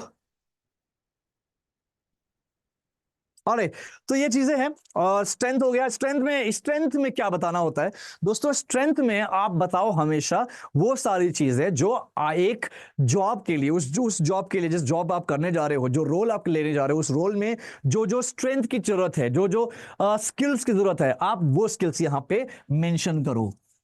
ठीक है सर, मेरी स्ट्रेंथ, मेरा कम्युनिकेशन अच्छा है, मैं कम्युनिकेशन बहुत अच्छा करता हूं, लोगों को कन्विंस कर लेता हूं, नेगोशिएट करता हूं, लोगों से भाई भैया बाबू चाचा दादा दादी करके रह लेता हूं। राइट, तो ये सारी चीजें, मुझे इंटरेक्शन करना बहुत पसंद है, उससे मैं बहुत एक अच्छा रिजल्ट लेके आता हूं। राइट, इसके अलावा सर मुझे प्रॉब्लम एनालिसिस करके मुझे करना बहुत अच्छा लगता है, प्रॉब्लम को एनालाइज करके उसका एक सोल्यूशन निकालना मेरा एक खासा स्ट्रेंथ है।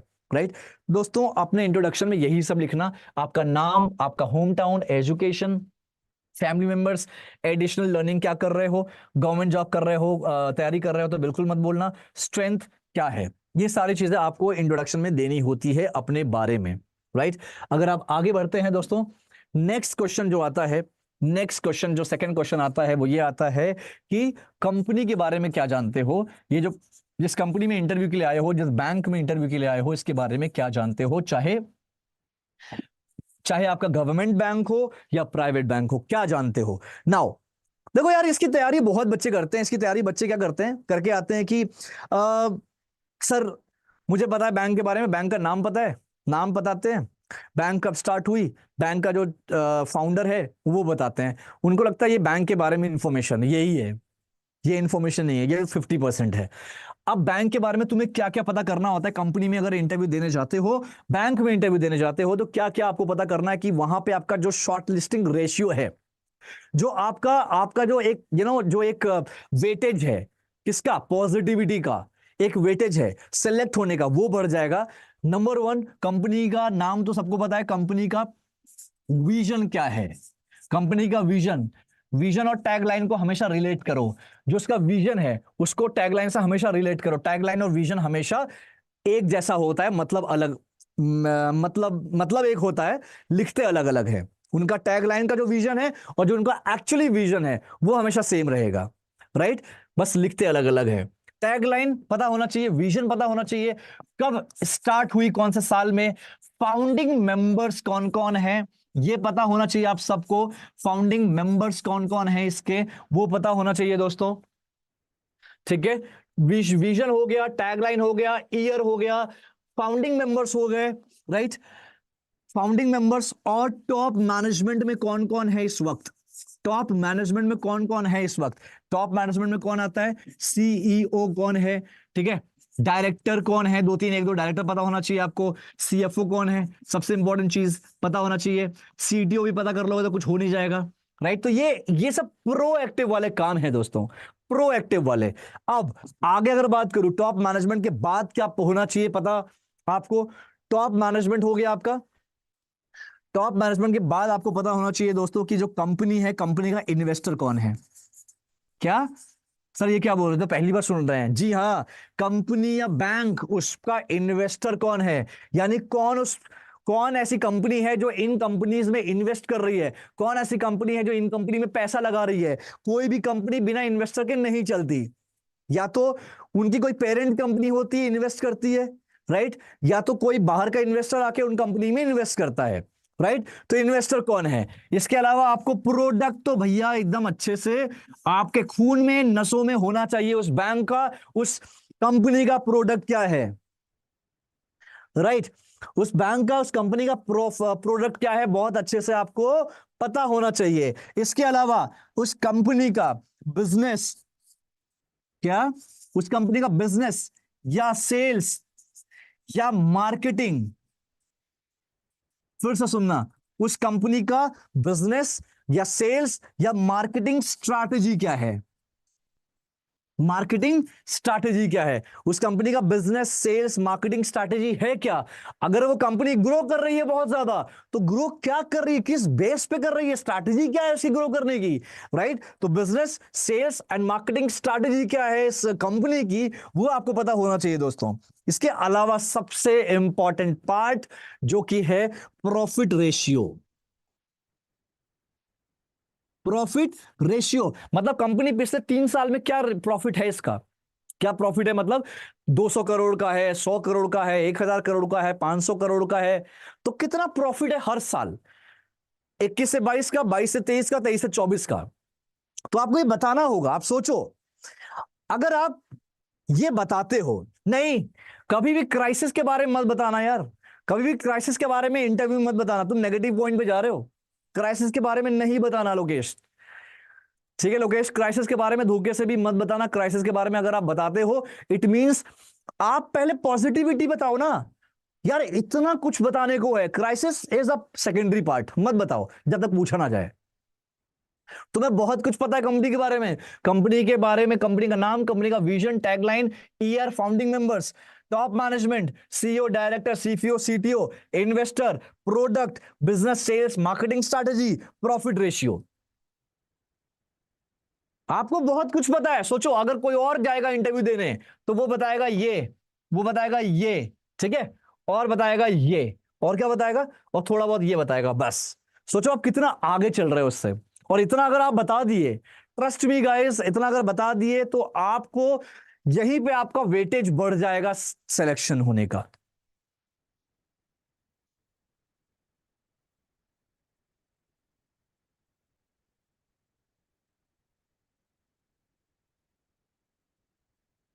अ, यार जो भी तुमने आईएएस आईएएस एके, सर ये जानकर बहुत अच्छा लगा कि आपने अपनी पहली जॉब 19 की एज में मिल गई। जॉब नहीं मिली, जॉब नहीं मिली, जॉब मिलती नहीं है, जॉब ढूंढनी पड़ती है दोस्त। और मुझे पता है मैंने जॉब कैसे ढूंढी, मुझे पता है। ये सुनने में बड़ा अच्छा लगता है ना, 19 साल की उम्र में जॉब मिल गई, जॉब मिल गई, जॉब मिली नहीं दोस्त, जॉब ढूंढनी थी मैंने, जॉब के लिए अपने आप को बनाया था उस लायक। ये स्टोरी है इसकी। कभी ऐसा, कभी मेरा फ्री सेशन जो है वो कोर्स ज्वाइन करो, तब हम वहां पे स्टोरी मुझसे कनेक्ट हो। हमारा एक ऑफिशियल व्हाट्सएप ग्रुप भी है दोस्तों, ऑफिशियल व्हाट्सएप ग्रुप है जहां पे हम ये सब डिस्कशन करते हैं, बहुत सारी चीजें करते हैं उस ग्रुप में, बहुत सारा लर्निंग्स होती है। तो जॉब मिली नहीं, जॉब फिर मैं बोल रहा हूँ जॉब ढूंढी मैंने, मैंने उस काबिल बनाया अपने आप को, जॉब रेडी किया, तब वो जॉब मिली मुझे, ठीक है। तो सीधी सी बात है दोस्त कि आप कैसे कैसे जॉब ज्वाइन कैसे करोगे, मतलब मैं समझा नहीं। अच्छा ये already join course but you have not attended any class I guess, पता नहीं यार क्यों नहीं अटेंड कर रहे। एनीवेज जो भी है, जो भी है, समझो इस बात को। यार आपको अपने अपने आप को इतना ज्यादा एक्सपर्ट बनाना है, बिकॉज ये जो जनरेशन है दोस्तों, ये एआई जनरेशन है, यानी कि एक रोबोटिक जनरेशन है, यानी कि टेक्नोलॉजी वाला जनरेशन है, राइट। तो आप बहुत, अगर आप, मैंने एक सेशन में बोला था दोस्तों कि अगर आप ना 20-22 साल की उम्र है आपकी और आपकी सैलरी 50,000 भी नहीं है, तो आप बहुत पीछे चल रहे हो, ट्रस्ट में। आप अगर, फिर से बोल रहा हूं, रिपीट कर रहा हूं, अगर आपकी उम्र 20 से 25 साल की है और आपकी सैलरी 50,000 भी नहीं है, तो आप पीछे चल रहे हो, बहुत पीछे हो, बहुत पीछे हो। और उसके उसमें भी अगर कुछ लोग हैं जिनको लगता है कि नहीं नहीं मैं एक्सपर्ट हूं, ये हूं, आप जीरो हो, trust me, you zero, you are zero guys. Zero not in that sense, zero को पॉजिटिवली लो। जीरो मतलब जीरो को थोड़ा सा, जीरो पे अगर मेहनत कर दिया जाए ना, जीरो पे थोड़ी सी, जीरो पे मेहनत कर दी जाए, तो जीरो के आगे अगर ऐसे खड़ा हो जाया गया, तो क्या होगा, ये जीरो की वैल्यू बहुत बढ़ जाएगी, राइट। तो अभी अगर मैं सिर्फ उन लोगों के लिए स्पेशली बोल रहा हूँ ना, जो 20 से 25 के बीच में है और उनकी सैलरी वो जॉब तक नहीं कर रहा, जॉब मिल ही नहीं रही कहीं पे, और ब्लेम गेम खेलते हैं, जो भी करते हैं XYZ रीजंस, मैं उनके लिए बस बोल रहा हूँ कि यार दोस्तों आप गलत जगह जा रहे हो, डायरेक्शनलेस पे हो, आप डायरेक्शनलेस हो पूरी तरह से। आपको सिर्फ स्किल्स पे काम करना है, आपको अपने विजन को देखना है और वहां पे चलते बनना है। अब तो आपको यार मैं तो ये भी हूं यहां तक कि आपको हाथ उठा के दिखाता हूं दोस्तों, वो देखो तुम्हारा रास्ता, रास्ता है वो तुम्हारा, वो तुम्हारी मंजिल है, वो तुम्हारा घर है, वहां तक तुमको जाना है। अब कैसे जाना है मैं रास्ता बताता हूँ, देखो ऐसे ऐसे करके जाना है। यार हाथ भी पकड़ा हूं यार, लेकिन फिर भी तुम्हें तो चलना पड़ेगा ना, मैं तुमको अपने पीठ पे तो नहीं बैठा पाऊंगा, मैं पीठ पे नहीं बैठा पाऊंगा, बट हाँ हाथ पकड़ के चल सकता हूँ तुम्हारे साथ, बट चलना तो एट दी एंड तुम्हें ही है।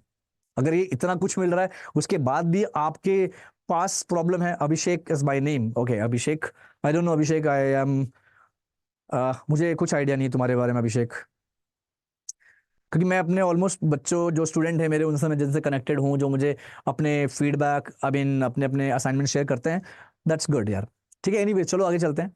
ठीक है ये स्ट्रैटेजी आप बताओगे तो सोचो आपको एक पॉजिटिविटी की तरफ जाओगे और सिलेक्शन के वेटेज बढ़ जाएंगे। दूसरा क्वेश्चन दोस्तों आता है, जो नेक्स्ट क्वेश्चन आपका आता है हमेशा, वो ये होता है कि रोल, जिस रोल के लिए आप जा रहे हो उस रोल के बारे में आपको क्या पता होना चाहिए। ये कैसे पता करोगे, ये कैसे पता करोगे, वही naukri.com में जाके के आर ए पूरा वो पूरा आपको अच्छे से पता होना चाहिए। ये तरीका है, ये तरीका होता है कि आप कैसे करोगे, रोल क्या है आपका। मान लो आप सेल्स ऑफिसर के लिए जा रहे हो, सेल्स ऑफिसर के रोल के लिए आप जा रहे हो, तो आप क्या करो, जाके आप naukri.com पे जाओ, naukri.com पे जाओ, वहां पे डालो कि JD of sales officer, K R A of sales officer, कई सारे पॉइंट्स आ जाएंगे। ठीक है उन सारे पॉइंट्स को एकदम अच्छे से रट लो, समझ लो, समझ लोगे तो अपने आप रट्टा में आ ही जाएगा। ठीक है समझ लो तो चीजें हो जाएंगी क्लियर। तो रोल आपको ये समझाना है। उसके बाद रोल के बाद आता है कि बैंक क्यों, वाई बैंक, भाई बैंक में नौकरी क्यों करना चाहते हो, बैंक में नौकरी। तो यहां पे आपको बैंक के बारे में, बैंक आ गया या बीएफएसआई आ गया, ये आईबीपीएस वालों भी उनके लिए भी अच्छा है, स्ट्रांग है, बढ़िया चीज है। बीएफएसआई में देखो यार, एक क्वेश्चन आया था मुझे, एक बच्चे ने क्वेश्चन किया था, सर बीएफएसआई में अपना करियर बनाऊं या आईबीपीएस की तैयारी करूं।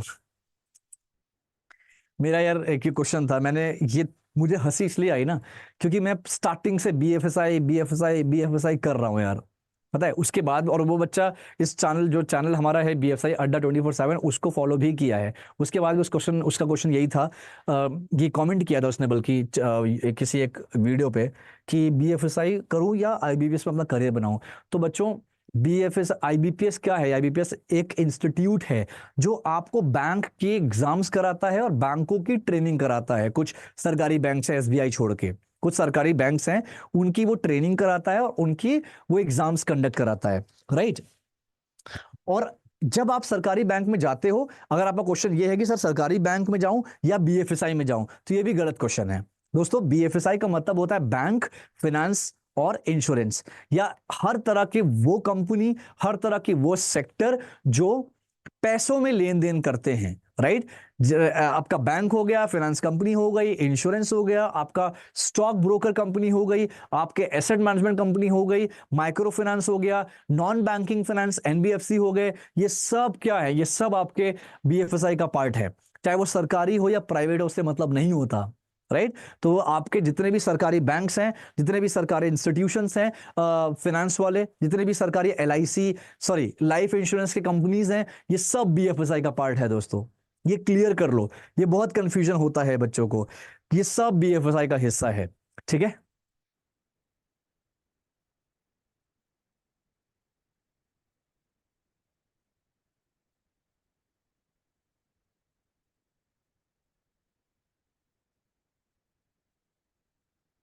डिजिटल बैंकिंग एंड फाइनेंस की बात कर रहे हो ना तुम, डिजिटल बैंकिंग एंड फाइनेंस की बात करें, वह क्लियर कर दो आईबीएफ से। मैं फिर बोल रहा हूं, देखो ये सब तब सही लगता है, डीबीएफ करो, आईबीएफ आईआईबीएफ से जो जो करना है, मैंने आईबीएफ से कम कई सारे सर्टिफिकेशंस किए हुए हैं, लेकिन तब किया है जब मेरे पास जॉब थी, तब किया है जब मैं जॉब ऑलरेडी वर्किंग था, मैं ऑलरेडी बैंकर था, तब किया है। जब एक बार बैंकर बन जाओ, एक बार जॉब पालो, अभी फोकस रखो कि किस तरह जॉब स्टार्ट करो, जॉब स्टार्ट हो जाए। नंबर एक, जॉब पालो, इंडस्ट्री में एंटर कर जाओ, उसके बाद अपनी जगह बनाते जाओ, अपनी जगह बनाते जाओ, राइट। अपनी जगह बनाते जाओगे, अपने आप बहुत ऑप्शंस मिलते जाएंगे, करेक्ट। उसके बाद फिर ये सर्टिफिकेशंस करते रहो, आईआईबीएफ के जो सर्टिफिकेशन एग्जाम्स होते हैं वो क्लियर करते जाओ। अब यहां पे चलते हैं दोस्तों, बैंक पूछा जाए वाई बीएफएसआई या वाई बैंक, तो आपको बीएफएसआई के बारे में पूरा बताना है, आपको पूरा बीएफएसआई के बारे में बताना है, राइट। बीएफएसआई की बैंक क्यों? क्योंकि बैंक एक डिमांडिंग सेक्टर है, बैंक एक ग्रोइंग सेक्टर है, बैंक में अपॉर्चुनिटीज बहुत ज्यादा है, बैंक एक ऐसा सेक्टर है जहां पे ग्रोथ बहुत ज्यादा है, बैंक एक ऐसा सेक्टर जहां पे पोटेंशियल करियर है, बैंक एक ऐसा जगह है जहां पे इंडियन इकोनॉमी में कंट्रीब्यूशन बहुत ज्यादा है बैंक का। तो ये बैंक के बारे में आपको बताना होगा कि बैंक में क्यों क्यों बैंक तुमने चुना एज अ करियर। क्योंकि बैंक में आपको ऐसा नहीं कि आपको कोई, अगर आप आईटी चुनते, समझना, अगर आप आईटी चुनते तो आपको आईटी में कोडिंग आना चाहिए। आजकल आईटी में, आईटी का मतलब लोगों को लगता है कोडिंग, आईटी में जाओ कोडिंग। आईटी में हालांकि बहुत सारी चीजें हैं, लेकिन हमारे दिमाग में यही आता है। तो उसके लिए भी आपको ट्रेन होना पड़ेगा, कम से कम साल भर लगेगा, या साल भर भी कम बोल रहा हूं, क्योंकि 4 साल लोग कंप्यूटर साइंस इंजीनियरिंग करके तब भी कोडिंग नहीं आ पाती। लेकिन हम उससे रिलेट नहीं कर रहे, क्योंकि वो 4 साल कुछ और होता है, पढ़ाई तो होती नहीं है, बाकी सब कुछ होता है। खैर एनीवेज, हम कुछ और बात करेंगे यहाँ पे। अगर आपको कोडिंग में जाना है तो 1 साल प्रॉपर ट्रेनिंग चाहिए आपको, राइट। तो वो कोडिंग आनी चाहिए तभी आप कर पाओगे। लेकिन बैंक में आने के लिए 1 साल की ट्रेनिंग नहीं चाहिए आपको, आपको बेसिक टर्म्स आने चाहिए, बेसिक नॉलेज होना चाहिए, करेक्ट। ये चार सारी चीजें कर ली तो आप बैंक के लिए प्रिपेयर्ड हो। तो वाई बैंक? सिंपल है, बैंक का मैंने जो बताया, बैंक के फीचर्स के बारे में बताओ, बैंक के बारे में बताओ पूरा आपको। अब जो सेकंड क्वेश्चन आता है, नेक्स्ट क्वेश्चन आता है, वाई सेल्स? भाई सबसे बड़ा दर्द यही है कि भैया सेल्स क्यों करना चाहते हो? सेल्स करना भी चाहते हो कि ऐसे चले आए, कहीं मिली नहीं? क्यों करना चाहते हो सेल्स? कि कहीं मिला नहीं नौकरी इसलिए चले आए यहां पर, है दोस्त? ये पहले होता था, कि जहां पहले होता था कि जो मतलब कहीं नहीं मिला वो कहां मिलेगा? सेल्स में मिलेगा। जब नौकरी कहीं नहीं मिली वो कहां मिलेगी? सेल्स में मिलेगी। अब ऐसा बदल चुका है यार, ऐसा बदल चुका है। अपनी सोच बदल लो, हालात जज्बात वक्त बदल लो दोस्तों, नहीं होता ऐसा। अब क्या है? अब सेल्स का मतलब एक ही चीज है, सेल्स का मतलब होता है अगर आपको सब कुछ आता है तो ही सेल्स में आ पाओगे आप। ये अलग है कि अभी भी बैंक बैंक बहुत ज्यादा बड़े लेवल पे इंटरव्यू नहीं कर रही है, लेकिन बहुत जल्दी ये चीज होने वाला है, बहुत बड़े लेवल पे इंटरव्यूज होंगे आपके इस सेल्स प्रोफाइल के लिए। रीजन बीइंग क्योंकि सेल्स प्रोफाइल दोस्तों एक ऐसा प्रोफाइल है, एक ऐसी जॉब है जो आप अपने बैंक के प्रोडक्ट को आप प्रेजेंट करोगे कहां पे? आप कंपनी के प्रोडक्ट को प्रेजेंट करोगे कस्टमर के सामने। ये बहुत बड़ी पोजीशन होती है। Sir Y sales? सेल्स इसलिए करना चाहता हूं सर क्योंकि सेल्स मुझे लगता है सबसे ज्यादा ग्रोइंग करियर है, सबसे ज्यादा डेवलपिंग करियर में से एक है, बेस्ट प्रोफेशन है, पैसा भी है, इंसेंटिव भी है, राइट। सेल्स इसलिए करना चाहता हूं क्योंकि सर सेल्स में जो स्किल सेट्स के रिक्वायरमेंट है मेरे अंदर, वो सारी रिक्वायरमेंट है, वो सारे स्किल सेट्स है, जो स्किल्स की चाहिए जरूरत है होती है सेल्स करने के लिए, वो सारी चीज मेरे अंदर है। तो मुझे लगता है कि अगर मैं, क्यों ना मैं, जो मुझे पसंद है, जो मुझे अच्छा लगता है, मेरी हॉबी है सर कि इंटरेक्ट विद पीपल, लोगों के साथ इंटरेक्शन मेरा मेरा पसंदीदा काम है। क्यों ना मैं अपने हॉबी को, अपने पैशन को अपने करियर में तब्दील करूं? हो जाएगा सर ये सोने पे सुहागा, करेक्ट। तो मैं इसलिए चाहता हूं कि सेल्स में अपना करियर बनाना। भाई ऐसे तुम बोल दिया ना, कुछ नहीं बोलेगा, वो एक ही बात बोलेगा, पता है क्या बोलेगा? कि वो बोलेगा राहुल तुमने कहा कि सेल्स में वो है, ग्रो है, सेल्स में डेवलपमेंट है, प्रोग्रेस है। तो बेटा सेल्स में प्रेशर भी तो है, सेल्स में टारगेट भी तो है। तो यहां पे सेकंड क्वेश्चन यही आएगा, target and pressure, target and pressure. Now what the answer? So answer is, दोस्तों तुम सब यही बोलते हो सर सेल्स नहीं करना, सेल्स में टारगेट है, नहीं नहीं नहीं सर सेल्स में प्रेशर है, सेल्स बहुत डिफिकल्ट है, ये वो। अरे सेल्स में टारगेट एंड प्रेशर, मुझे एक एक बस एक प्रोफेशन बता दो, एक जॉब बता दो जहां पे टारगेट और प्रेशर नहीं होता। मुझे एक जॉब रोल बता दो जहां पे टारगेट और प्रेशर नहीं होता। जो बोलोगे मैं वो करूंगा, मुझे वो बता दो। टारगेट और प्रेशर कहां नहीं होता? हर जगह टारगेट एंड प्रेशर होता है, दुनिया की हर नौकरी में टारगेट एंड प्रेशर होता है। ऑब्वियसली प्रेशर एंड टारगेट होगा ही होगा, बिना टारगेट एंड प्रेशर के बिजनेस नहीं जनरेट होते, राइट। बिजनेस बोलोगे सर मैं तो ये सब सेल्स वेल्स तो करना ही नहीं, मैं तो एकदम बिजनेसमैन बनना चाहता हूं, बिजनेसमैन। अरे भाई बिजनेसमैन एक सबसे बड़ा सेल्स वाला इंसान होता है, सबसे बड़ा सेल करना आना चाहिए बिजनेस को, मैन को। आपको सेल करने नहीं आता, आप बिजनेस सक्सेसफुल बिजनेसमैन नहीं बन पाओगे। आपको अपनी बात बेचनी नहीं आती, अपना सामान नहीं बेचने आता, आप बिजनेसमैन बनना भूल जाओ। बिजनेसमैन का सबसे पहला कदम, सबसे पहला कह सकते हैं जो सीख होती है, जो पहला नींव होता है, वो होता है आपका सेल करना। राइट। आप किसी को भी उठा लो यार, सरकारी बैंक्स में जो लोग तैयारी कर रहे हैं दोस्तों, एक क्लियर कर देता हूं, पता होगा वैसे आपको, आप सरकारी बैंक्स में भी प्रेशर डालते हैं। मैं ये नहीं कह रहा, मैं आपको डरा नहीं रहा, बस पता होना चाहिए आपको, सरकारी बैंक्स में भी प्रेशर डालते हैं, उनके ऊपर भी टारगेट आ गया।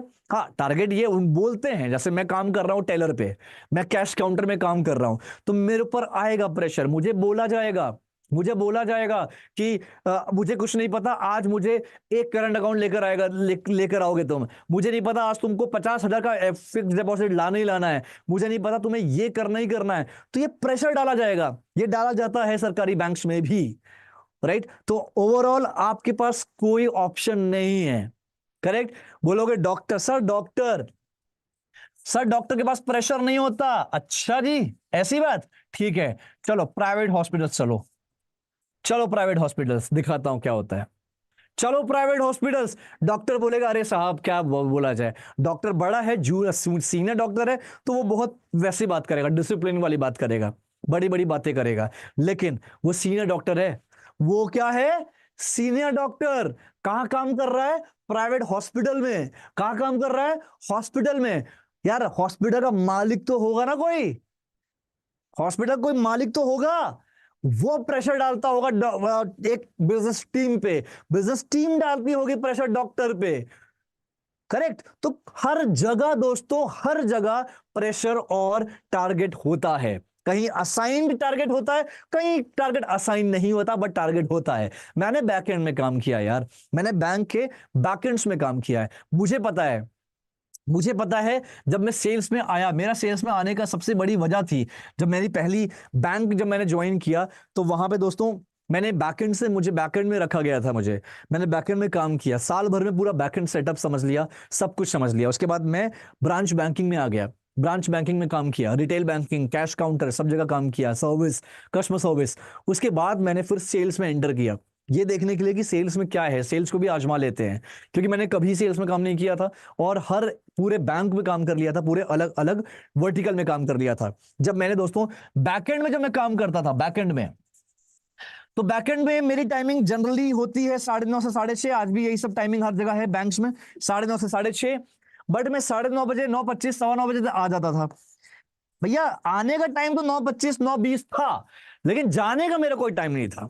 आज तक मेरा रिकॉर्ड है दोस्तों, आज तक मैं कभी भी अपने पहले बैंक में जहां मैंने जॉब किया, आज तक मैं कभी 6:30 बजे नहीं निकला, आज तक नहीं निकला। ये मैं बहुत अच्छे से मुझे याद है, हमेशा मेरा टाइमिंग होता था कभी 8, कभी 9, कभी 8, कभी 9, कभी 9:30।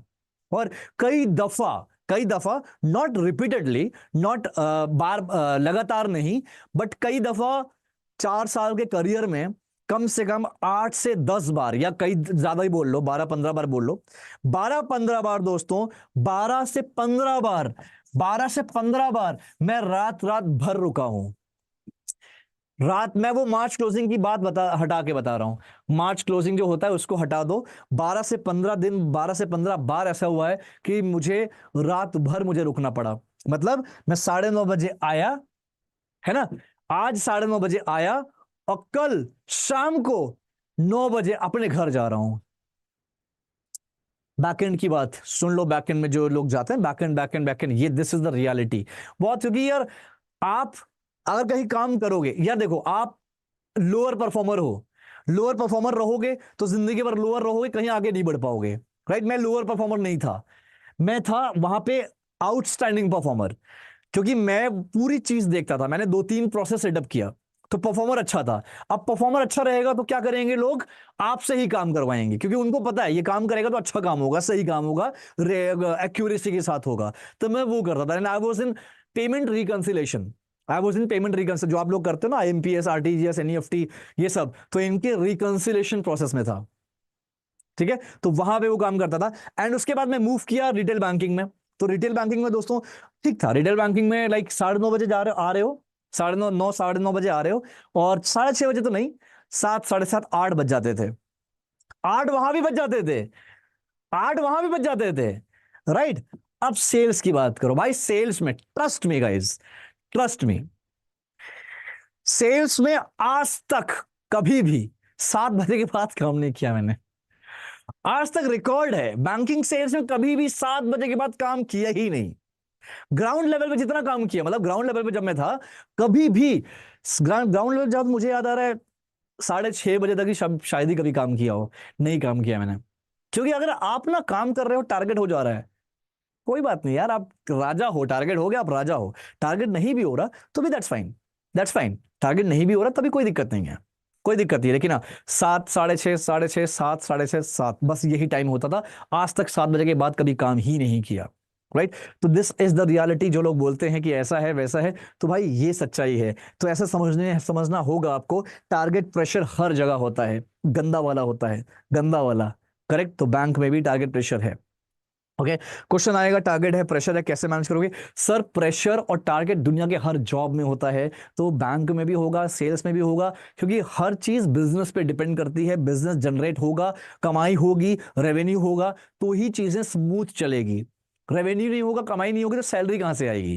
राइट। रेवेन्यू होगा तो चीजें स्मूथ होगी। और सर मुझे ऐसा लगता है कि मैं अपनी सारे जो भी काम करता हूं, जो भी जॉब करता हूं, जो भी वर्क करता हूं, उसको बड़ी जिम्मेदारियों के साथ निभाता हूं। और अगर मेरा काम मेरी जिम्मेदारी है तो मुझे कहीं भी प्रेशर लगेगा ही नहीं। सर फिजिक्स भी कहती है कि फोर्स जहां पर होगा वहीं पे प्रेशर होगा। जब मुझे कोई काम करने के लिए फोर्स करेगा ही नहीं, तो प्रेशर बनने का सवाल ही नहीं उठता।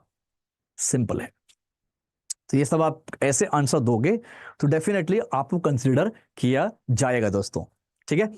अब नेक्स्ट क्वेश्चन क्या आता है, नेक्स्ट सवाल आता है। हमने बोल दिया, प्रेशर की बात कर ली। नेक्स्ट सवाल आएगा, तुम लोग बताओ यार, बताओ यार सूरज, क्या नेक्स्ट क्वेश्चन और क्या पूछा जा सकता है? सूरज, बताओ सूरज।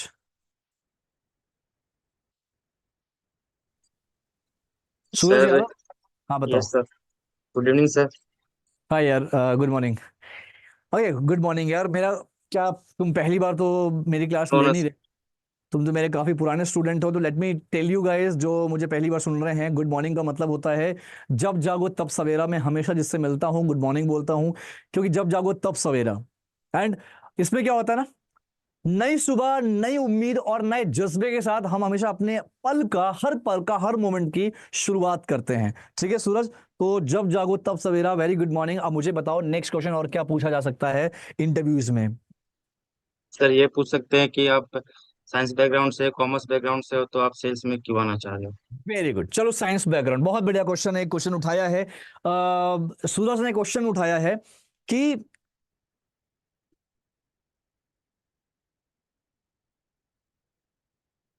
एक क्वेश्चन उसने उठाया है कि भाई सर आप साइंस से हो, आप सेल्स क्यों, या बैंक क्यों, राइट, या फाइनेंस क्यों?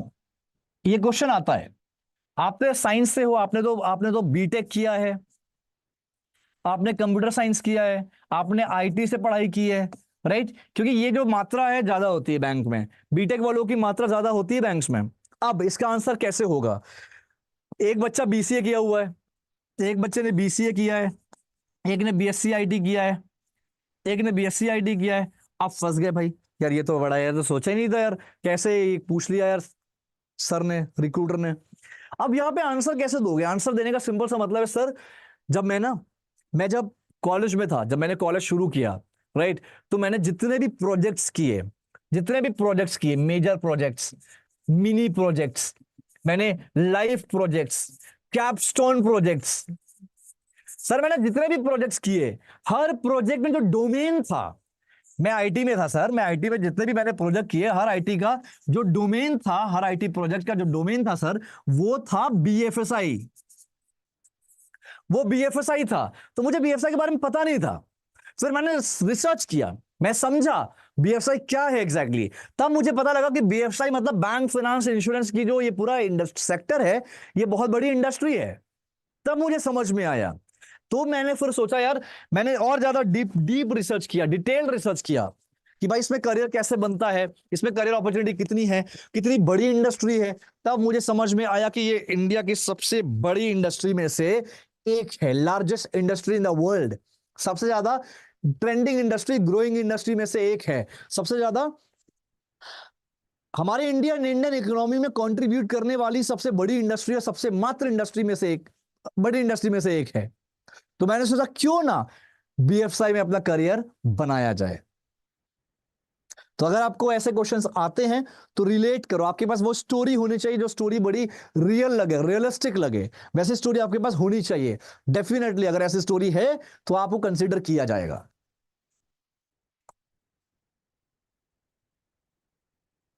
यार सेल्स में ना, सेल्स में लोग आते हैं 2 महीना 3 महीने में नौकरी छोड़ देते हैं। ठीक है, सेल्स में लोग आते हैं 2 महीने 3 महीने में नौकरी छोड़ देते हैं। ओके, तुम जो इतना बड़ी बड़ी डायलॉग मार रहे हो, डायलॉग डिलीवर कर रहे हो, सब होते हैं ऐसे ही डायलॉग बाजी करते हैं, लेकिन सक्सेस बहुत कम होते हैं। तो मैं कैसे कैसे मैनेज करोगे ऐसे?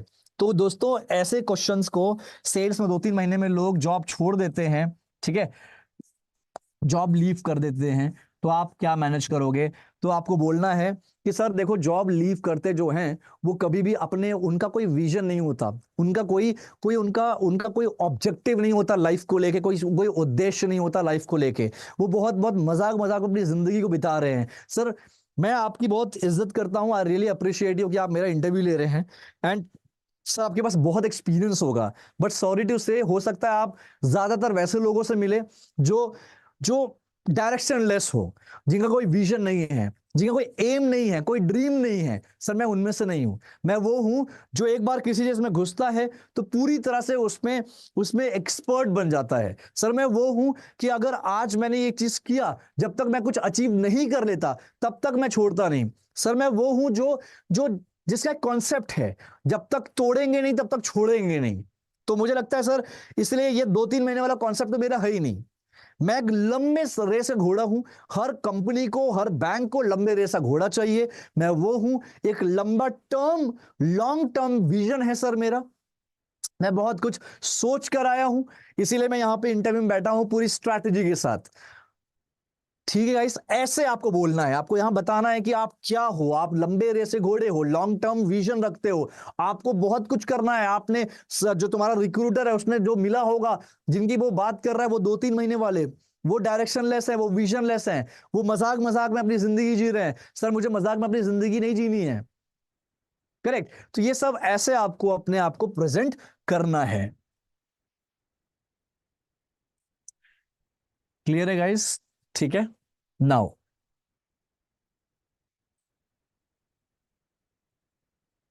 ओके, अब और देखते हैं और कैसे क्वेश्चंस आते हैं यहां पे। ठीक है,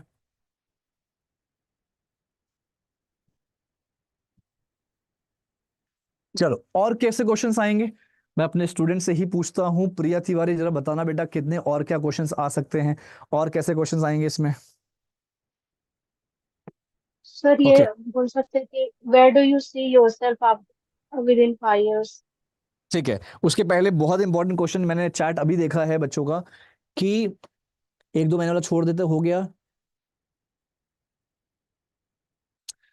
सेल्स स्ट्रैटेजी है ना, क्वेश्चन आता है कि सेल्स स्ट्रैटेजी क्या है। अरे आप तो सेल्स में आ रहे हो भाई, सेल्स में तो आ रहे हो, ठीक है यार, मतलब बड़ी बड़ी बातें कर रहे हो वो भी ठीक है, लेकिन सेल वेल करने आता भी है? क्या होता है सेल्स, पहले ये बताओ, व्हाट इज सेल्स?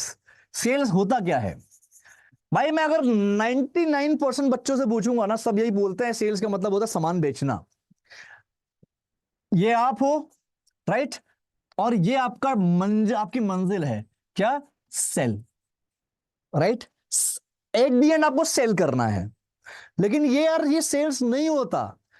आपका ये आप हो, ये आपका आखिरी स्टेज है, ये आप हो ए, ये ई, बीच में बी सी डी, ये चलो एफ मान लो, ई, इतनी सारी चीजें बीच में होती हैं दोस्तों, हम वही खा जाते हैं, हम उसी को मिस कर जाते हैं। हम यहां से डायरेक्ट यहां पे बात करते हैं, हम यहां से डायरेक्ट यहां आ जाते हैं, हम ये सारी चीजें मिस कर देते हैं, ये बहुत बड़ी गलती होती है। ए के बाद बी आता है, सी आता है, डी आता है, ई आता है, तब जाके एफ आता है, तब जाके सेल आएगा आपका। आपको समझना पड़ेगा ये सारी चीजें, कॉन्सेप्ट समझना पड़ेगा। यानी कि सबसे पहली चीज होती है दोस्तों आपको प्रोडक्ट नॉलेज, आपको पता होना चाहिए यार, आपको प्रोडक्ट नॉलेज बहुत अच्छे से आना चाहिए। मतलब इतना शानदार प्रोडक्ट नॉलेज आपकी होनी चाहिए कि आप अगर सो रहे हो तो नींद में भी आपको प्रोडक्ट आप बड़बड़ाओ, प्रोडक्ट आपके ना, आपसे कोई पूछे आके प्रोडक्ट के बारे में तो आप खटाखट बता दो, आंखों आंखें बंद करके नींद में भी बता दो। इतना प्रोडक्ट स्ट्रांग होना चाहिए आपका, राइट। Product knowledge.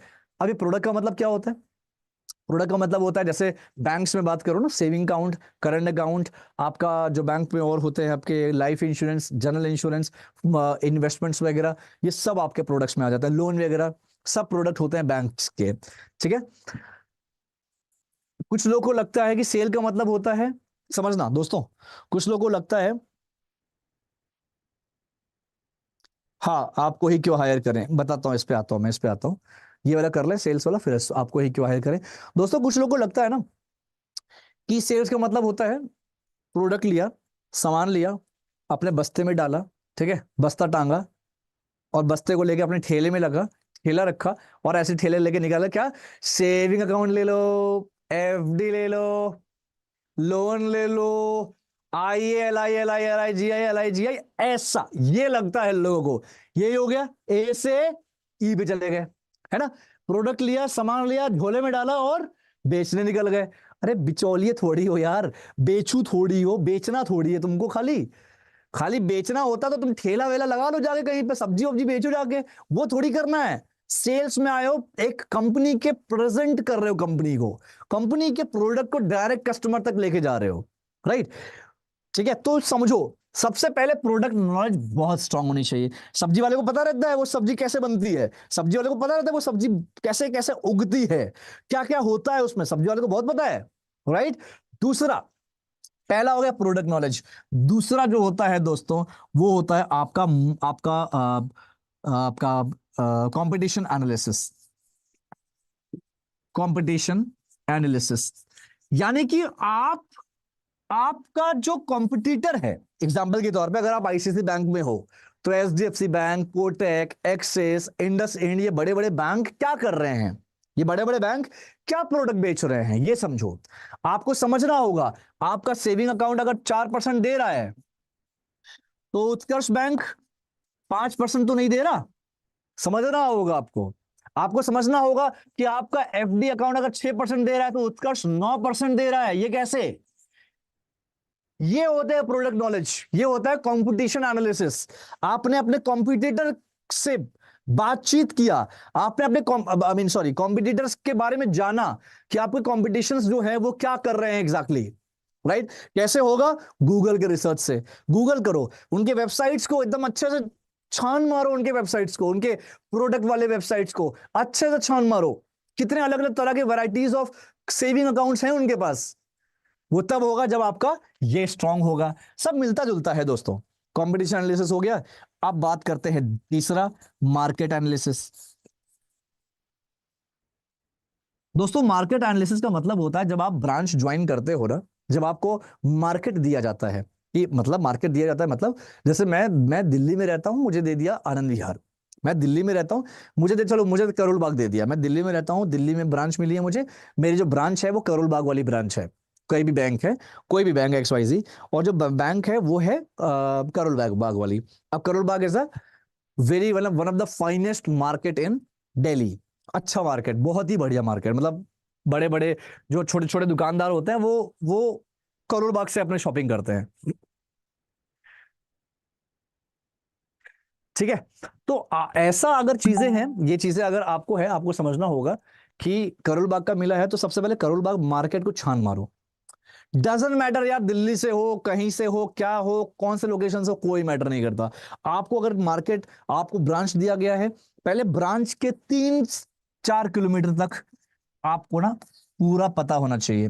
3-4 किलोमीटर पूरा अच्छे से आपको इस मार्केट के रग रग से आप वाकिफ होना चाहिए आपको।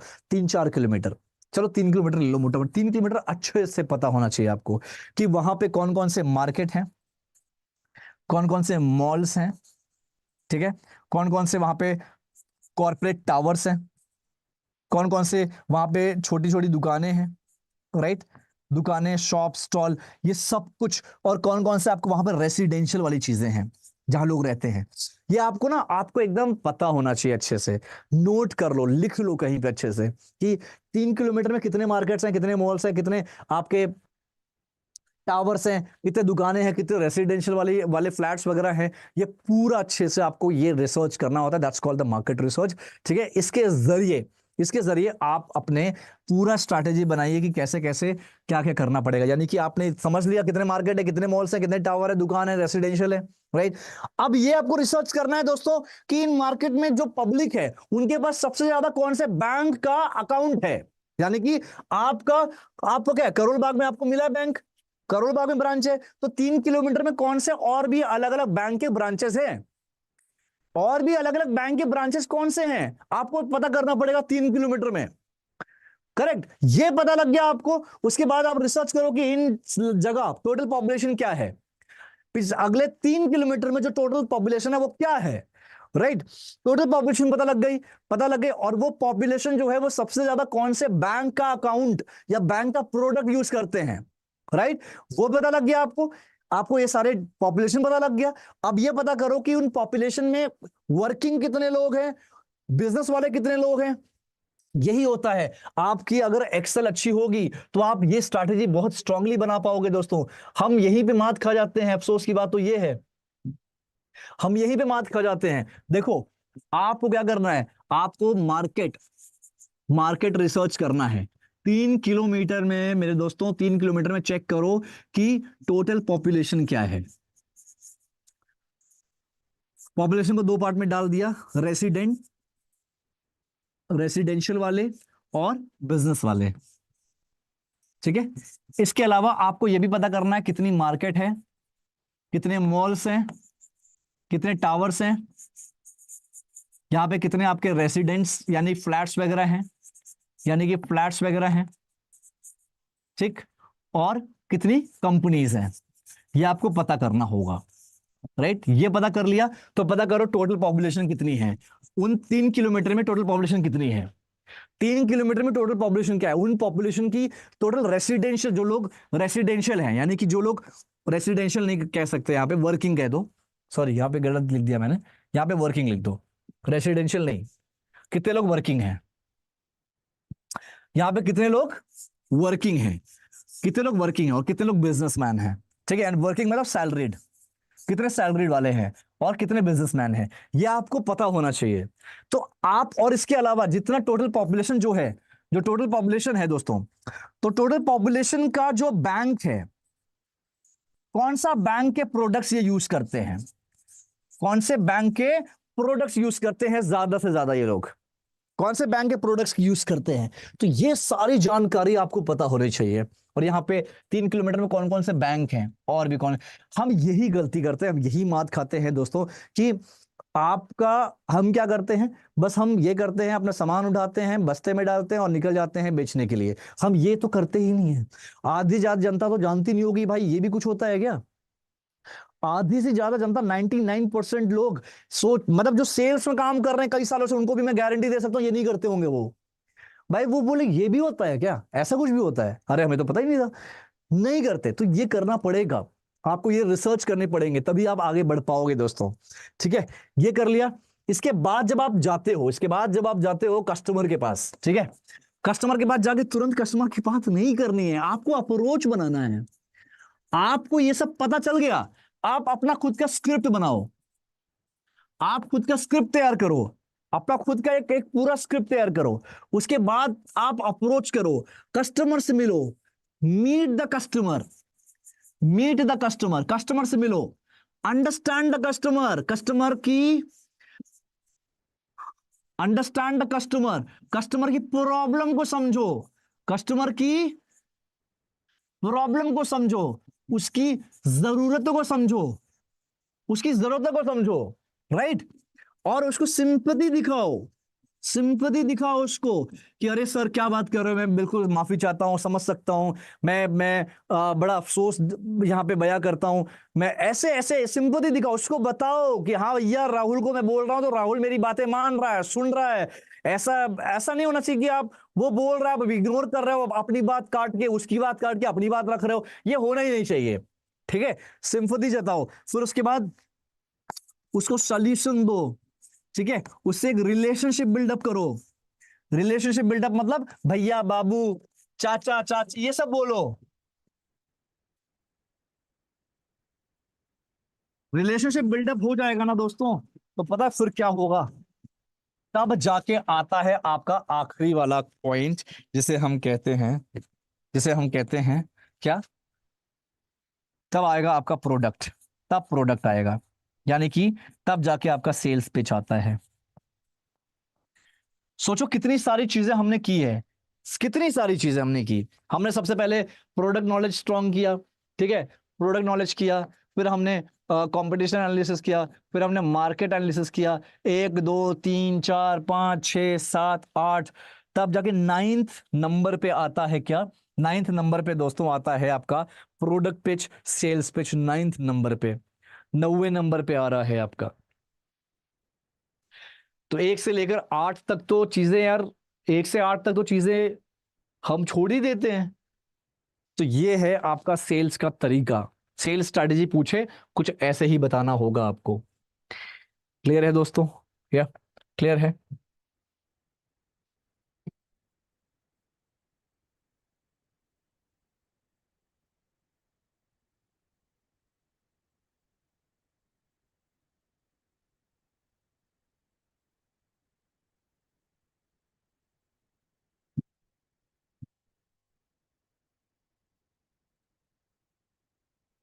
ओके, जो लोग मुझे अभी यहाँ पे रूम पे हैं दोस्तों, तुम लोग से कुछ बताना चाहूंगा, कुछ बात करना चाहूंगा।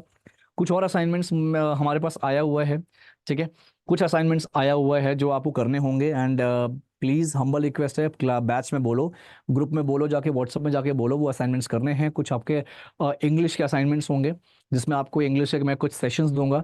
वो सेशंस आपको पूरे समझने होंगे, करने होंगे, और उसके बाद एक प्रैक्टिस होगी, प्रैक्टिस करेंगे, देन उसके बाद मैं आपको एनालाइज करूंगा, ठीक है। तो ये चीज़ होंगी। ऑलराइट, ये बहुत बहुत ज़्यादा इंपॉर्टेंट चीज़ है जो आपको करना है। एंड ये एक्चुअली इसको क्लियर करना इज मैंडेटरी पार्ट, राइट। तो चलो आगे चलते हैं। और क्या क्वेश्चन आता है, मुझे कोई बताएगा और क्या क्वेश्चन आता है? और क्या क्वेश्चन आता है? सर ऐसा भी होता है क्या, कैसा भी होता है? मुझे नहीं पता क्या बोल रहे हो भाई, क्या बोल रहे हो समझ में नहीं आ रहा मुझे। यार अभिषेक, अगर तुम हो तो तुम ज्वाइन क्लास अटेंड क्यों नहीं करते? 3 से 5 हमारी क्लास चलती है डेली। दोस्तों एक चीज़ और बताना चाहूंगा कि हमारा ये जो बैच है काफ़ी, एक एक बात करता हूँ मैं एक बार। मैं बात करता हूँ प्रशांत से। प्रशांत एक बार बात बताना मुझे, धीरज में आता हूँ तुम्हारे यस पास, रुक सर। जा। कैसे हो Prashant? Sir am audible. Yes yes, very clear very clear. कैसे हो यस सर। प्रशांत? सर मैं बढ़िया, आपके? बड़े यार प्रशांत, पहले तो वीडियो ऑफ कर लो प्रशांत, वीडियो ऑफ कर लो, बहुत डिस्टर्बेंस हो रहा है। Okay sir, okay. अभी सही है? तो प्रशांत मुझे एक बात यस बताना, सर। मुझे एक बात बताना, देखो हालांकि इस वक्त जी लाइव तो नहीं देख रहे हैं तुम्हें बहुत ज़्यादा लोग, 8 लोग देख रहे हैं। एंड ठीक है, दैट्स फाइन, मुझे कोई वो भी नहीं करना था। मुझे एक बात बताओ जी। कि अभी पिछले हम 1 तारीख से जुड़े हैं, 15 दिन हो रहे हैं, हो रहा है 15 दिन। तो 15 दिन में तुम्हारे अंदर क्या क्या चेंजेस आए हैं, क्या लगता है तुमको, कितना ज्यादा तुम्हें चीजें क्लियर हुई है, क्या है, थोड़ा बताओ यार। सर बहुत ज्यादा मैं बोलना चाहूंगा, जो कि ऑडियंस देख रही है, आज लोग भी अगर देख रहे हैं तो सर एक तो ये था कि लाइफ में करना है क्या है और कैसे करना है, जो कि बहुत जरूरी होता है। कि हम लोग सोचते तो बहुत कुछ है और कर नहीं पाते हैं। स्टार्ट कहाँ से करूँ, क्या करूँ, बहुत सारे क्वेश्चन होते थे। तो आपके जरिए सर मैं अटैच हुआ आपसे, आपने मुझे एक गाइडेंस दी अच्छे से। और आपने सर एक वो चैट जीपीटी मुझे जो दिया है ना सर, उसकी तो जितनी तारीफ करूँ वो कम है सर। क्योंकि बहुत सारी चीजें सर होती है माइंड में हमारे आती है एकदम से, कि हम कुछ चीज सोच रहे हैं, उसका हम आंसर कहाँ से ले पाए। अब वैसे से मैं रिसर्च करूंगा, सोचूंगा, लेकिन वो प्रॉपरली उतने अच्छे से डेफिनेशन नहीं आती है। और चैट जीपीटी एक ऐसा सा जरिया है जिसमें हम अपने अकॉर्डिंग ऐसी चीजें रिसर्च कर लेते हैं और जान लेते हैं जो कि हमें चाहिए होती हैं। और एक अपने स्ट्रक्चर से मैं अपनी लाइफ को कहाँ से कहाँ ले जा सकता हूँ। मतलब पहले होता ना कि सर एक 8,000 10,000 20,000, पर आपने बताया कि नहीं, एक लाइफ का एक पार्ट है कि आप अनलिमिटेड इनकम भी कर सकते हो अगर आप उस लेवल पे हार्डवर्क करते हो। तो एक बहुत अच्छा चेंज है सर, एक एक नई एनर्जी है मेरे अंदर कि मैं बहुत कुछ करना चाहता हूँ, मैं आगे बढ़ना चाहता हूँ, मुझे मिला है। तो उसकी सब डेफिनेशन देना बहुत मुश्किल है, पर कर पाना बहुत इजी है। अब लगता है मेरे को अब मैं कर सकता हूँ। चलो great great great great. Thank you. बहुत बढ़िया यार, बहुत बढ़िया प्रशांत। तो इसी बात पे प्रशांत, ये भी बता दो कि नेक्स्ट क्वेश्चन क्या पूछा जाएगा इंटरव्यू में। सर क्वेश्चन तो बहुत सारे होते हैं, बस आपके पास मैं चाहता हूँ कि स्ट्रेटेजी होनी चाहिए। जैसे कि सेल्स में अगर आप जा रहे हो सर, तो बहुत सारे क्वेश्चन बनते हैं।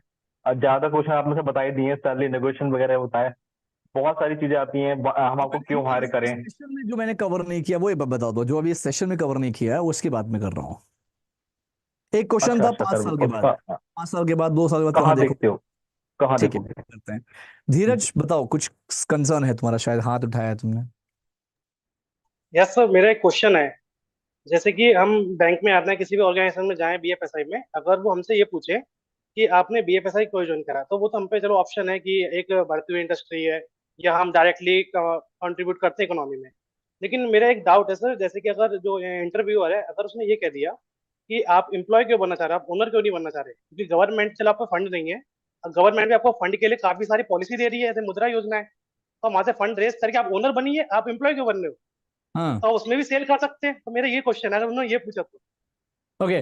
भाई पहली बात तो ये कोई पूछेगा नहीं, दूसरी बात मुद्रा योजना में ऐसे ही कोई आंख उठा के, मुंह उठा के, शक्ल उठा के नहीं चला जाता, राइट। उसके नहीं लिए मैं बहुत सारी लर्निंग्स उसमें भी चाहिए, उसमें भी ऐसे कोई हम्म, स्कूल से निकल के लड़का नहीं जा पाएगा यार मुद्रा नहीं योजना नहीं, में। मेरा ये नहीं, मैं मुद्रा योजना की मैं कह रहा हूँ, बहुत सारी पॉलिसी गवर्नमेंट की जो फंड रेज करती है बिजनेस के लिए, तो आप हाँ, एम्प्लॉय क्यों बनना है, आप ओनर क्यों नहीं बन सकते उसी उसी फील्ड में। Correct, agreed agreed again, by the way good question. So Dheeraj, कभी भी कोई भी बिजनेस स्टार्ट अगर कोई करता है और उसके लिए अगर फंड चाहिए, सोचो, दिमाग लगाना, थोड़ा सा दिमाग लगाना, थोड़ा दिमाग लगाना। अगर इतने आसानी से फंड मिल रहे होते ना तो शार्क टैंक जैसा शो हिट नहीं होता। I know. इतने आसानी से फंड मिल रहे होते तो शार्क टैंक कोई आता ही नहीं यार। शार्क टैंक सीजन 3 चल रहा है, ठीक है। आप बोलोगे सर ये है वो है, भाई ड्रामा तो रहेगा ही, वो टीवी पे दिखाया जा रहा है, थोड़ा तो टीआरपी चाहिए होता है, बट हाँ, 20% ड्रामा, 80% रियल। रियल तो पूरा है, ऑब्वियसली रियल है भाई, मैंने पूरा रिसर्च किया है शार्क टैंक पे, तो रियल है, पूरा एंड टू एंड रियल है, ठीक है। हाँ, थोड़ा बहुत तो हाई है, हंसी मजाक तो होता ही है, नहीं सर, एंटरटेनमेंट। अगर अगर बाय द वे ये क्वेश्चन पुट अप करे तो हमें क्या आंसर देना चाहिए। क्या आंसर देना चाहिए sir, let me tell you, मैं अभी फ्रेशर ग्रेजुएट हूँ सर। मैं अभी, आपने मुझसे बोला ना सेल्स की बात आप कर रहे हो, सर सेल्स मुझे पूरा अच्छे से आता है, बट मैंने फिर भी, मैं अगर ग्राउंड लेवल पे बात करूँ तो तब भी मैंने नहीं किया, राइट। मुझे पता है मैं करते कैसे हैं। तो वही बिजनेस की स्टार्ट, अभी I am not ready to start any business. That's only the reason I want to learn sales. Sales इसलिए नहीं सीख रहा कि सेल्स करके मुझे इसमें जिंदगी बितानी है, सेल्स इसलिए सीख रहा हूं क्योंकि मुझे, आप समझना, बहुत अच्छा आंसर है। सेल्स इसलिए सीख रहा हूं क्योंकि मैं यहां पे कस्टमर को, कंज्यूमर बिहेवियर समझ सकूं, कंज्यूमर सेंट्रिसिटी समझ सकूं, कंज्यूमर की नीड्स और प्रॉब्लम एनालिसिस कर सकूं। जो इस समय कंज्यूमर या कस्टमर के जो सबसे ज्यादा प्रॉब्लम होती है उसको एक एनालाइज कर सकूं, मैं उसके अकॉर्डिंग प्रोडक्ट पे फोकस कर सकूं। तो सर मैं ओवरऑल, मैं सिर्फ एक चीज में नहीं रहना चाहता, मुझे लगता है सेल्स के जरिए मैं मल्टीपल चीजें सीख सकता हूं। सर सेल्स के जरिए मैं अगर टेक्निकल स्किल्स की भी बात करूं ना, तो मैं सेल्स के जरिए सबसे पहले मैं कंज्यूमर बिहेवियर सीख पाऊंगा, कंज्यूमर बिहेवियर, राइट। सेल्स के जरिए मैं सीख पाऊंगा सर कंज्यूमर सेंट्रिसिटी, मतलब वो काम करो जो जिसमें कस्टमर का फोकस हो, राइट। इसके जरिए सर मैं प्रोडक्ट एनालिसिस सीख पाऊंगा, प्रोडक्ट एनालिसिस, प्रोडक्ट कैसे एनालाइज किया जाए, मतलब कस्टमर को किस तरह का प्रोडक्ट कस्टमर को चाहिए, कैसा कस्टमर को ओके। प्रोडक्ट चाहिए, सर मैं वो कर सकता हूं। मैं कस्टमर साइकोलॉजी समझ सकता हूं इसके जरिए, कस्टमर साइकोलॉजी कर सकता हूं सर। मैं बिजनेस डेवलपमेंट कर सीख सकता हूं इसके जरिए, बिजनेस डेवलपमेंट में एक्सपर्ट हो सकता हूं इसके जरिए। सर मैं यहां पे टीम मैनेजमेंट सीख सकता हूं, टीम मैनेजमेंट, यहां पे मैं प्रेशर मैनेजमेंट सीख सकता हूं, प्रेशर मैनेजमेंट, यहां पे मैं टाइम मैनेजमेंट सीख सकता हूं, टाइम मैनेजमेंट, मैं यहां पे एग्जीक्यूट कैसे किया जाए, किसी चीज को एग्जीक्यूट कैसे किया जाए वो सीख सकता हूं, बहुत कुछ सीख सकता हूं सर मैं सेल्स के जरिए। Sir I have one question also. Yes, आपने जो पॉइंट बताया वो तो चलो हमें पता है, लेकिन अगर कोई बच्चा अगर कॉमर्स बैकग्राउंड से आ रहा है, एम कॉम करके आ रहा है, बीकॉम, तो उसको तो पता ही है, क्योंकि बिजनेस स्टडीज के क्वेश्चन है सारे ये, उसने प्रैक्टिकल भी करा होगा इंटर्नशिप पे, तो अब यहाँ क्यों सीख रहे हो, वहाँ क्यों नहीं सीखा, तो वो तो फिर ईमानदारी की बात हो जाएगी ना। सर सर सर इसका आंसर देता हूं सर। किसी महान बड़े बिजनेसमैन ने कहा था, भाई आइडिया है तेरे पास, तू आइडिया लेके घर में चले जा। आइडिया कुछ नहीं होता, आइडिया एग्जीक्यूट कैसे करना है वो मैटर करता है। तमाम इम्प्लीमेंट। आइडिया तुम्हें गूगल और तुम्हें वेब इंटरनेट पे मिल जाएगा, बहुत आइडियाज मिल जाएंगे। आइडिया की कोई वैल्यू नहीं है दोस्त, आइडिया के एग्जीक्यूशन की वैल्यू है, आइडिया के इंप्लीमेंटेशन की वैल्यू है। आइडिया कुछ यार, आइडिया तो बहुत ऐसे, तुम्हें चैट जीपीटी तुम्हें कितना आइडिया दे देगा, तुम्हें कितना यूट्यूब आइडिया दे देगा। अरे आइडिया मत दो, आइडिया मत दो, एग्जीक्यूशन बताओ ना यार। ये जो 21 दिन का प्रोग्राम है, यहां पे मैं तुम्हें आइडिया नहीं दे रहा। 21 दिन के प्रोग्राम में मैंने तुम्हें एग्जीक्यूशन बताया, मैंने तुम्हें Yes. बताया, मैंने ये नहीं बताया सेल्स कैसे करते हैं, मैंने ये बताया कि सेल्स करते समय क्या क्या चैलेंजेस होंगे, मैंने ये बताया कि सेल्स जब तुम करोगे तो तुम्हारा कस्टमर कैसे 100 तरह के क्वेश्चन पूछेगा, मैंने तुम्हें ये बताया कि जब तुम सेल नहीं कर पाओगे, टारगेट नहीं होगा, जब तुम ऑफिस आओगे, ब्रांच में आओगे, जब तुम्हारी रिव्यू मीटिंग होगी तो ब्रांच सेल्स मैनेजर किस तरह चिल्लाएगा तुम पे, चिल्ला तक के बताया मैंने। तो मैंने Yes. एग्जीक्यूशन करके दिखाया है, ह्यूज डिफरेंस, एग्जीक्यूशन और आइडिया, ह्यूज डिफरेंस। तो Yeah. ये है धीरज आंसर इसका। Okay sir, thank you so much sir. I hope तुम्हें समझ में आ गया होगा, और या तुम्हें या ऐसे दोगे तो डेफिनेटली यार ये रिजल्टेंट है। देखो यार, ये कोई जो मैं बोल रहा हूँ कोई किताबी भाषा बिल्कुल भी नहीं है, सिर्फ और सिर्फ एक्सपीरियंस कहता है। यस ये एक्सपीरियंस ही कह रहा है जिसके जरिए मैं तुमको तुम्हारे आंसर, कैसा भी आंसर हो, उस कैसा भी क्वेश्चन हो, उसको एक यूनिक स्ट्रक्चर दे के बता सकता हूं मैं तुम्हें। तो एक यस सिर्फ और सिर्फ एक्सपीरियंस की वजह से आता है। एंड ये देखो, तुम सेल से ये सब सीख सकते हो यार, जो किसी भी नौकरी में तुम नहीं सीख पाओगे यार। Trust me guys, trust me. Okay, thank you so much sir. All right Dheeraj, ठीक है। और हाँ, एक क्वेश्चन तुमने ये था ना कि 5 इयर्स या 3 इयर्स। दोस्तों एक क्वेश्चन आता है कि 2 साल बाद, 3 साल बाद कहां देखोगे अपने आप को, 3 साल बाद कहां देखोगे अपने आप को। तो पता, जनरली लोग बोलते हैं सर 3 साल के बाद मैं ब्रांच मैनेजर बनना चाहूंगा, यानी कि आपको ब्रांच मैनेजर के आगे पता ही नहीं है कि ब्रांच मैनेजर के बाहर क्या होता है, राइट। आप बोलते सर मैं 3 साल बाद यहां देखूंगा, वहां देखूंगा, आप पोजीशन बता देते हो, आप डेजिग्नेशन बता देते हो। कोशिश करो यार ये अवॉइड करो। 3 साल बाद कहां देखोगे सर? 3 साल के बाद, 3 साल के बाद तो मैं अपने आप को, मैं बैंकिंग एक्सपर्ट देखना चाहूंगा। यानी कि आज मेरे पास नॉलेज तो है लेकिन थ्योरेटिकल है। मैं स्किल्ड देखना चाहूंगा अपने आप को, मैं अपने आप को फाइनेंशियल एक्सपर्ट देखना चाहूंगा अपने आप को। मैं एक कह सकता हूं कि जिस वर्टिकल में काम कर रहा हूं उस वर्टिकल का एक्सपर्ट बन के देखना चाहूंगा, क्योंकि मैं चाहता हूं सर, अगर 3 साल के बाद जिस वर्टिकल में काम कर रहा हूं उस वर्टिकल में अगर कोई कंसर्न, कोई दिक्कत, कोई भी प्रॉब्लम, कोई भी चैलेंजेस अगर आए तो लोग मुझे याद करें। मैं इतना एक्सपर्ट बनना चाहूंगा, और मैं चाहता हूं कि 3 साल के बाद मैं इतना अच्छे, इतना कुछ अचीव कर लूं कि आप खुद मुझे आके बोलो, तुम देख रहे हो वो धीरज, वो धीरज जो लड़का है ना, उसको मैंने हायर किया था, आप गर्व के साथ बोल सको। तो मैं ये चाहता हूं 3 साल के बाद ऐसा कुछ। यार आपने यहां बोल दिया ना, ये बोल दिया, बस वो गदगद हो गया, यहीं पे आपका सिलेक्शन पक्का। ठीक है, तो इस तरह आपको आंसर्स देना है। Never use designations, grade, position, नहीं, हमेशा यूज करो जनरल, हमेशा हमेशा यूज करो कि स्किल्स, एनहांसमेंट, डेवलपमेंट, प्रोग्रेस, बड़ी बड़ी बातें करो। सीख जाऊंगा, सीख जाऊं। इंटरव्यू, हमेशा मैं बोलता हूं दोस्तों, इंटरव्यू क्या है? इंटरव्यू का मतलब होता है वो आपको अंदर से देखना चाहता है, वो आपकी सोच समझना चाहता है। आप जो इंटरव्यूअर चाहता है ना, जो रिक्रूटर चाहता है, बस वही बोलो। हमेशा याद रखना, जो रिक्रूटर चाहता है हमेशा यही बोलना चाहिए। एक चीज और बताऊंगा यहां पे, बहुत इंपॉर्टेंट है दोस्तों, याद रखना। एक सबसे इंपॉर्टेंट चीज, मैंने खुद ये चीज डिजाइन की है, ये खुद मैंने बनाया है, तुम सबको, काफी लोगों को पता होगा। जब भी आप आंसर डिलीवर करते हो, कोई भी आंसर, चाहे आप कोई सेमिनार ले रहे हो, कोई लेक्चर दे रहे हो, कोई लेक्चर चल रहा है आपका, कोई आपका प्रेजेंटेशन चल रहा है, आपका कोई प्रेजेंटेशन चल रहा है, आपके कोई इंटरव्यू चल रहा है, वो कुछ भी चल रहा हो दोस्तों, कुछ भी चल रहा हो, याद रखना इस कॉन्सेप्ट में क्या होता है। इस कॉन्सेप्ट में होता है आपका एक सबसे इंपॉर्टेंट कॉन्सेप्ट जिसे हम कहते हैं सैस कॉन्सेप्ट।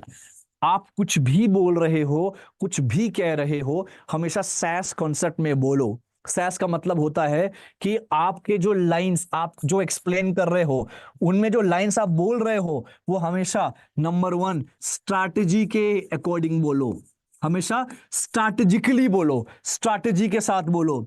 दूसरा, एनालिसिस करके बोलो, एनालिसिस करके बोलो मतलब एनालिटिक्स करो उसमें, तीसरा स्टैटिस्टिक्स यानी फिगर्स और डेटा के जरिए बात करो, फिगर्स एंड डेटा के जरिए बात करो दोस्तों। याद रखना, कोई भी आपके आंसर्स होते हैं, एक्सप्लेनेशंस होता है, आपके बातचीत करने का तरीका होता है, आप प्रेजेंट करते हो, आप सेमिनार करते हो, वेबिनार करते हो, हमेशा जो भी आप कर रहे हो सैस कॉन्सेप्ट में करो, स्ट्रैटेजिकली, एनालिटिकली और स्टैटिस्टिकली।